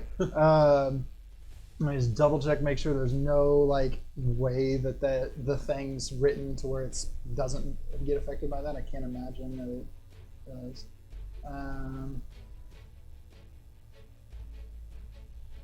Yeah, it specifically has a thing where it can detach itself by spending 5 feet of its movement. You have told it to get off. You've issued the command on your turn. Mhm. It has failed it, but it's not its turn to move yet. Yeah. So it's still attached to you. Okay. But you see its eyes like go wide, and it kind of like loosens its grip as this is happening. Yeah. And Bonus action, Yep. cast Seal of Faith on itself. okay, do your thing on that. I now have an armor class of 8. 18. Okay. And maze. Don't know what you're doing. So I'm going to give you a split second to figure that out while I look through your stuff and try to figure something out for you myself. And Elandor plan Because I actually have to do Coral as well. Coral, however, it has not been told not to do the thing. Okay, so you'll also be receiving healing from her as well. So cool. Do those rolls, and we'll get that sorted, and I'll tell you the number as soon as I know it. That makes it easy. Coral. Let's go and do the Coral thing. And 11 plus some things. I think that, yeah, she hit on she rolled a 4 last time and hit still, so yeah, 11 is of course going to hit. And that is the bow. What was the total? Of the healing or of the damage? The damage. So the damage is roll. irrelevant to you because it's based on if the thing's attached to you. Okay. So it's not actually you that's the problem. It's it being on you is the problem. So you fix the problem once it hits its turn, which is... Well, I just figured if it hits me, Yeah. then if they check my armor class to see if it pierces through. It's not about piercing through.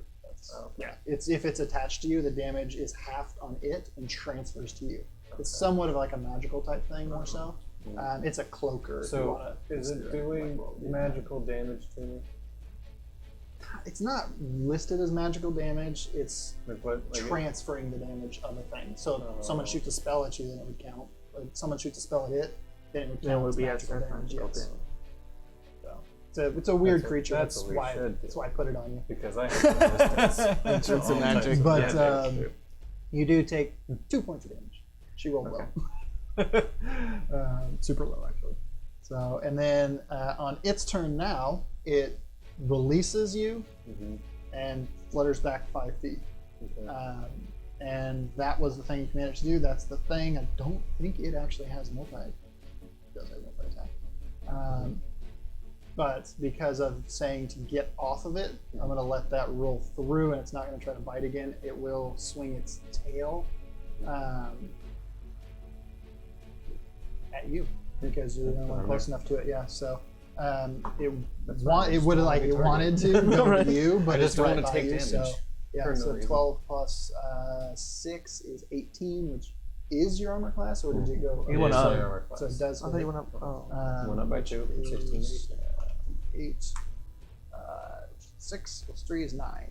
9 total slashing damage. And that is that. Now it is your turn, Kale, to face down your blood-sucking beast, and you have gained 11 points from Maze from her previous heal. Okay. A lot of things to do all at once there, but I got it. Well,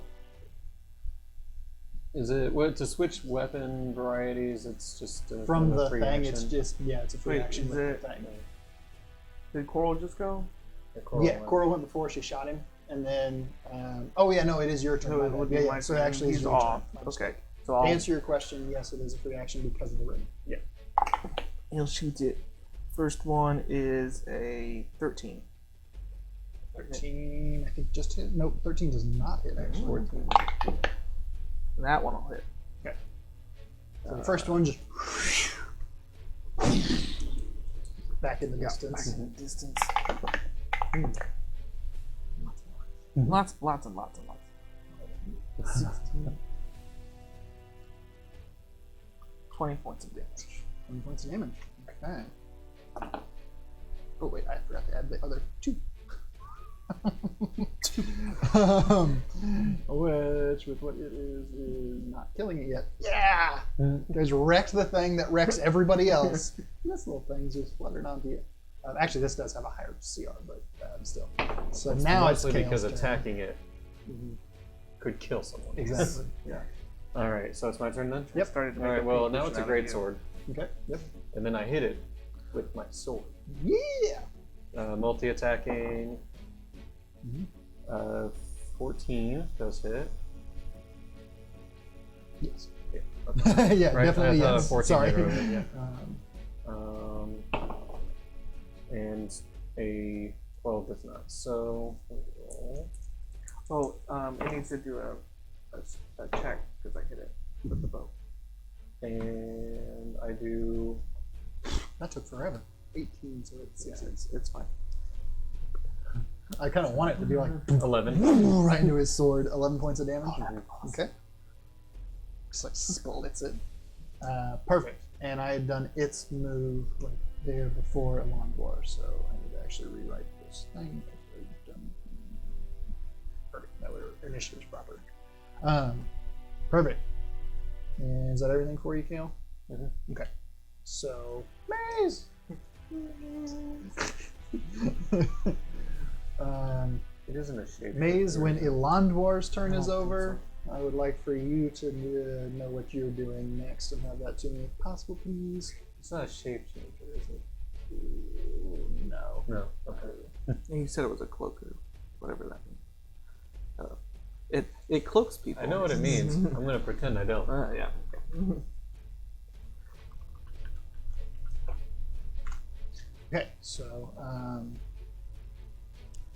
Maze does some form of attack at it, and has told me that the attack roll is a 5, so it did not hit. Oh. And I'm not seeing any other things With the quickly mace? here yet. Kills his Mace healing. the mace isn't actually in inventory, probably, so it's probably a problem. But either way, anything that would be rolled at a 5 needs quite a bit more. 2 have an attack, okay. And She's not a martial Okay. class, That so is she wouldn't have a high that's true. attack bonus. But she is proficient with martial weapons, though. yeah, Not a but martial like, class, but proficient with the weaponry. Yeah. you know, like you don't take penalties for using it. I don't really get big notices. Right, precisely. I don't think there's a lot of stats in the strength with a cleric. Yeah. Some clerics. Yeah, that's good. Clerics are fun because you can. Okay. Anyway. So, Coral needs to shoot it as well. And we'll do exactly that. So, Coral's shot hits it again, and Pew, 2 points of damage. pew. Oh, by the way, yeah, the command Actually, is no. worn off. 2 plus. Yeah. Yeah, Oh, it's yeah. only one thing, right? Yeah. Well, we've attacked it. Oh, okay. Yeah. Because yeah. it would, like, if I told it to just stay It would and we stand just for sure. walked away, Just walked away. That's true. then it would. No, Yeah. I want to make a pincushion out of it.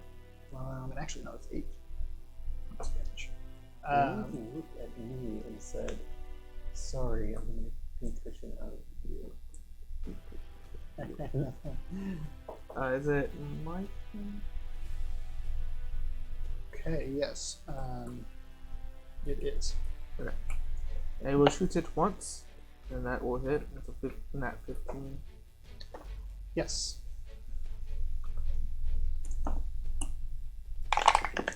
Wait, is it? Wait, hold on. No, it's actually not. Sorry. But what does happen, because it goes before you, it goes, after, okay. it goes after Coral. But what it does is,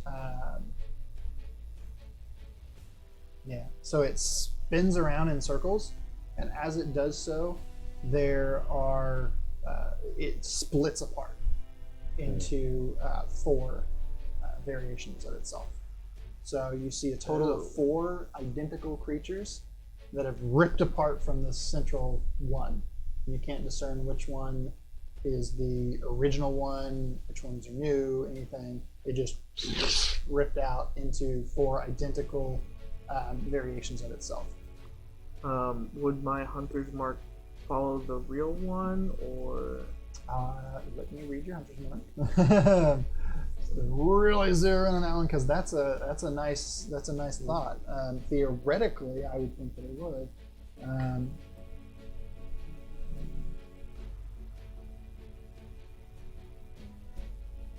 It doesn't specifically say that it does.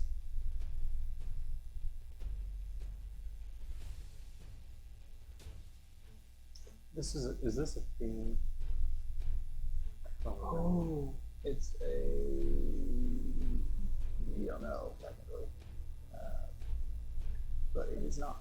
Oh, I feel like I would know that it is a theme. Sort of, yeah. It's like kind of weird, like gap. Yeah, Yeah. like I So don't know technically, exactly what it's it is, not. but like this is like if it Yeah, were a theme, I'd know sorry, it was. your background, you would. Yeah. But Well, it also is, it involves like it affects And your divine smite. so but it's it like- is not. Kale would know. Right. So based on the specific wording of Hunter's Mark, no. It follows all of them. All of them. They all go out. But yeah, like yeah, based on the specific wording, they all appear the same to you. Based on the specific wording of what it did and the specific wording of what your spell does. It's still up. Hunter's Mark is still up. It's still up. But you Okay. can't tell Well, which I'm one gonna is which. aim at the one that's so it's split into 4. So roll a d4. What would be? I was gonna aim at the one in the back, and I rolled a 4. No, that's a 2. That's a 2. Okay. Sweet. So you are shooting at one. Yeah. So I shot at 1. We'll use that previous roll. Yep, which is 15, which hits. Which hit, and I did 10, 20, 24 points of damage. Okay. So As long as it's already taken damage. If it hasn't, then you're gonna have to take off. technically it hasn't, but technically, if it hits, it disappears. Because you get a duplicate. Okay. So you have hit a duplicate, and it has disappeared. All right. Because Well, as soon as your arrow goes through, I'm gonna shoot another one of those entities. it's gone. Okay. So roll d4. Number 4, Okay. and it's a nat 14 plus 9, so that hits. Okay.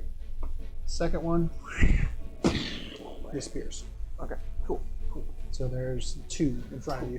They're all still like kind of spinning. They're in place, but they're like spinning around each other there, just to kind of keep your eyes kind of, ooh, what's going on? Which one's which? But I have a specific tracking thing going for which one's which. Yep. So that brings us around to Caleb. There are 2 things spinning in front of you that look identical. There were 4. This is true. Mm-hmm. That actually makes a big difference That to makes this. No, I know this. I'm supposed to switch doors, right? Yes. Whichever one is carrying the lantern, you hit that one. Yeah. Well, I'm going to aim at one of them, and I'm gonna hit with my sword. So roll a d4.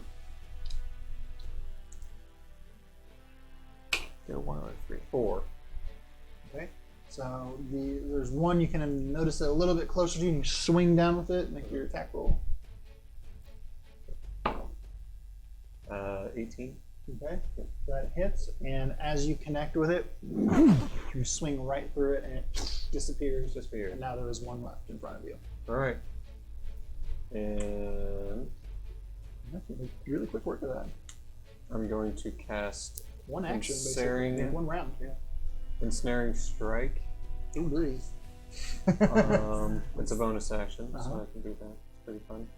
And it is going to do 2d6 of damage if I can, and those other stuff too. Okay.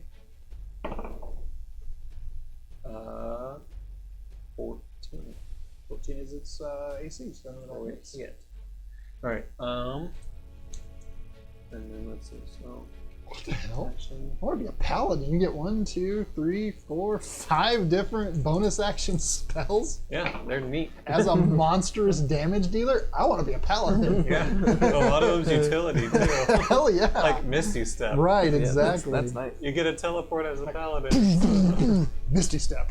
Yeah, or you just Hell like, yeah. or it's like, you know, you just kill the thing in front of you, and then like there's another thing like 30 feet away. You just pop up. Yeah, and then 2 weapon. Yeah, your secondary attack. Yeah, Yep. All right. That's So awesome. 11, you built 15 this thing very well. plus. Hold on, it was 2 more d6. Okay, that's hilarious too. That you restrained a 20 restrained thing. Yeah, 24, and it. Take that. Well, technically, I guess it has to. Does it have the save right out of the gate? Or does Yeah, it it's save a on its- strength okay. of 13. Which it does not make. Okay. Unless. So it will take 2d6 damage at the beginning of each of its turns. 9. Okay. So, comes to Maze and. So it'll take 9 at the beginning of its next turn. The beginning, and Yeah. then it can try to break out of it, and then so on Yeah. and so forth. Okay. And then but it is ensnared. Okay. Perfect. So it's prepped, and Maze has healed Kale for 5 hit points, and then that brings us to She's liking what she's doing, and it's working for her. And every single time I've been at 13 plus, or it's been at 14, 15, and then 13, and now 15 again. So all of them have been like right there, plus the bow's bonuses or whatever. So, but she needs a better bow. D6. She has nice daggers. 3. She has really nice daggers. She But just doesn't want to get close to it. yeah, because I actually put in the proper daggers finally for her. Yeah. Because She they're doesn't need nice bows. they're She like has they're nice daggers that already exist in the Yeah. world, you know. So they weren't things I made to just make Coral the badass. They were things that were actually in existence that are called Dagger of Venom. And basically you trigger poison onto them, and you can do an excessive amount of extra damage. 2d10 extra damage, to be precise. That's a lot. Yeah, so she does a little bit. What was your total, Hale, on the damage on that last one? I forgot. It was 11 plus, so 15. I felt like it was in the teens still, but I wasn't sure exactly. And I Yeah, didn't it's write it down. 15, and then I was going to add 9 on it, ensnaring strike, but it's actually at the beginning of So the it's turn. 15, and then it takes yeah, the it'll 9 take- next yeah. time. Okay, perfect. Yeah. Which On will the be beginnings. right now. So in essence, it is. It takes 9 damage. So yeah, so it takes 9 damage right now, along with whatever that 3 plus 3 was from her, and she'll probably start mathing on that because it's looking fairly rough. But that brings us around to Elandwar while I calculate. Oh, so did it fail its... They're trying to get out. Actually, no. It got a natural 20. It broke out of your stuff. Oh. So that's a good point. Thank you guys for reminding me. Thanks, Gail. So yeah, it's first nat 20 I've rolled in 3 weeks now. But more fun. sweet. So it broke out, and it actually has multi-attack, but I'm going it to spends its consider turn doing the action is multi-attack, and the action is breaking out. So it's spent its actions. Yeah, it has to Therefore- spend an action to get out. Yeah. Yeah, therefore we are on Elandor. Okay, I'm Yeah. gonna shoot it. Honestly, just shoot doing it 9 damage twice, and so wasting that's a its cock. turn is... Yeah. I mean, you've basically It's, disabled it it's for essentially 2 rounds in healing. a row now, Mhm. overall. Alright, I shoot it twice. Okay. First one's 19, second one's 11. Okay. So I miss on the second shot. And it saves on both the thing. Well, the Oh no, that was thing. just It a saves hit. on the- That was just yeah. a hit. Mhm. Yeah. I see.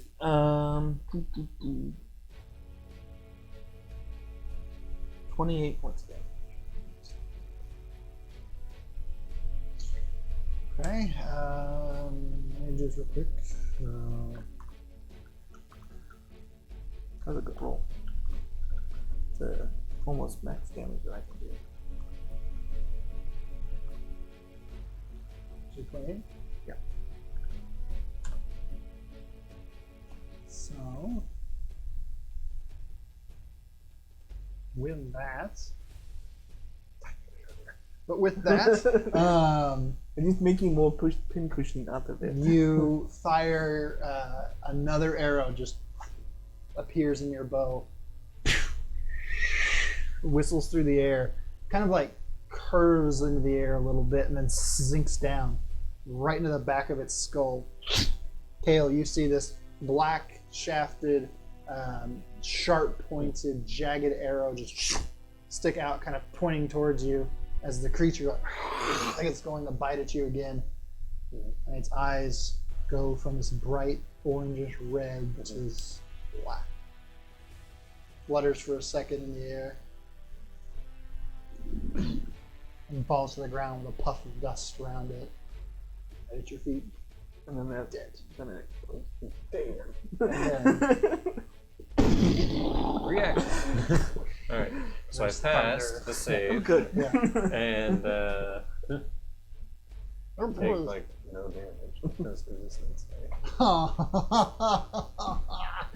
And May's got a nat 20 on an unarmed strike, so she runs up and just like slides and punches it in the side of the head, and then jumps back up and like gets ready for it. It's already dead though. Yeah. But And she's like gets up and Because it was a nat 20, I had to add some kind of flair for that. Very good names. Nicely done. Curtsies. Then Coral just reappears, looking around, bow drawn. Yeah.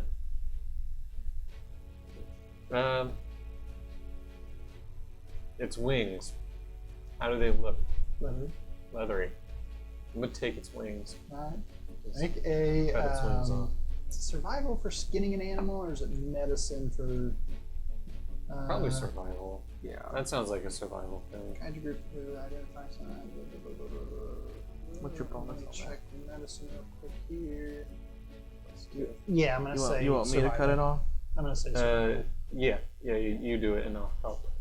Yeah, so you get advantage on the roll if you need it, and you technically still have less on it. Oh, You can also so- add a D4 to that. oh, that's true. Oh yeah. Let's do that. So that. All those blesses. Oh that yeah, we didn't didn't use. do. I could have used that. So a 23 total. Okay, so you actually kind of just like, how do you want this to look? How do you want to instruct him on how it looks? Do you want to keep some of the mouth and the head as like a hood? Or I thought so. Yes. So you're actually able to carve it out in a manner in which where when worn, the head of this creature can actually sit up over as a hood, and the fangs of it kind of come down over the forehead, and you kind of file the fangs out to where they don't protrude in, and they just kind of rest gently on the wearer's forehead. The rest of it kind of comes around over the shoulders, and in this process, you've made actually a menacing AF cloak that is also quite well made, and is probably going to take a little bit more care over time just to make sure you get it properly done up. But Field you've got dressing is good. you've got the general basic shape of it, and as long as you Put it continually over your maintain it shoulders. each day, you'll be able to tan it to a way where it'll be long term. So I'm gonna Over the course put of, it we'll over your say, shoulder and be like, a week. sorry for shooting you so many times. So keep in mind that you need to address this cloak once a day for a week. And that way you'll have it properly tanned and made into reasonable attire, which is, yes, quicker than how it would normally be. Anybody who's done this, but we'd make it a week. Well, we don't have to actually I'm not actually planning on wearing it. Like I'm gonna just Fine. very I gently can roll still it up, sell it, put it though, into yeah. my pack. It's still badass. Yeah. So you guys Oh have no, I'm wearing this cloak. destroyed this cloak. It is literally called a cloaker. Yeah. You defeated a roper and a cloaker back to back. Roper in a cloak. Cloakers do actually typically follow around the same general area where a roper would be and feed on the carcasses and the wounded that do escape. They do have kind of a general symbiotic relationship overall in these regions, which you are somewhat familiar with, just based on general studies of aberrations and monstrosities. So, overall, though, you guys have done an excessively good job at combating these underdark beasts. And as you fold up your cloak, put away your bow, steady yourselves for the journey ahead, that's where we're going to end tonight. A little late tonight, but wanted to get that full fight in, so there we are. Thank you guys for Very watching. good. Really appreciate all of you that tune in each week, and we will see you guys next time. Adios.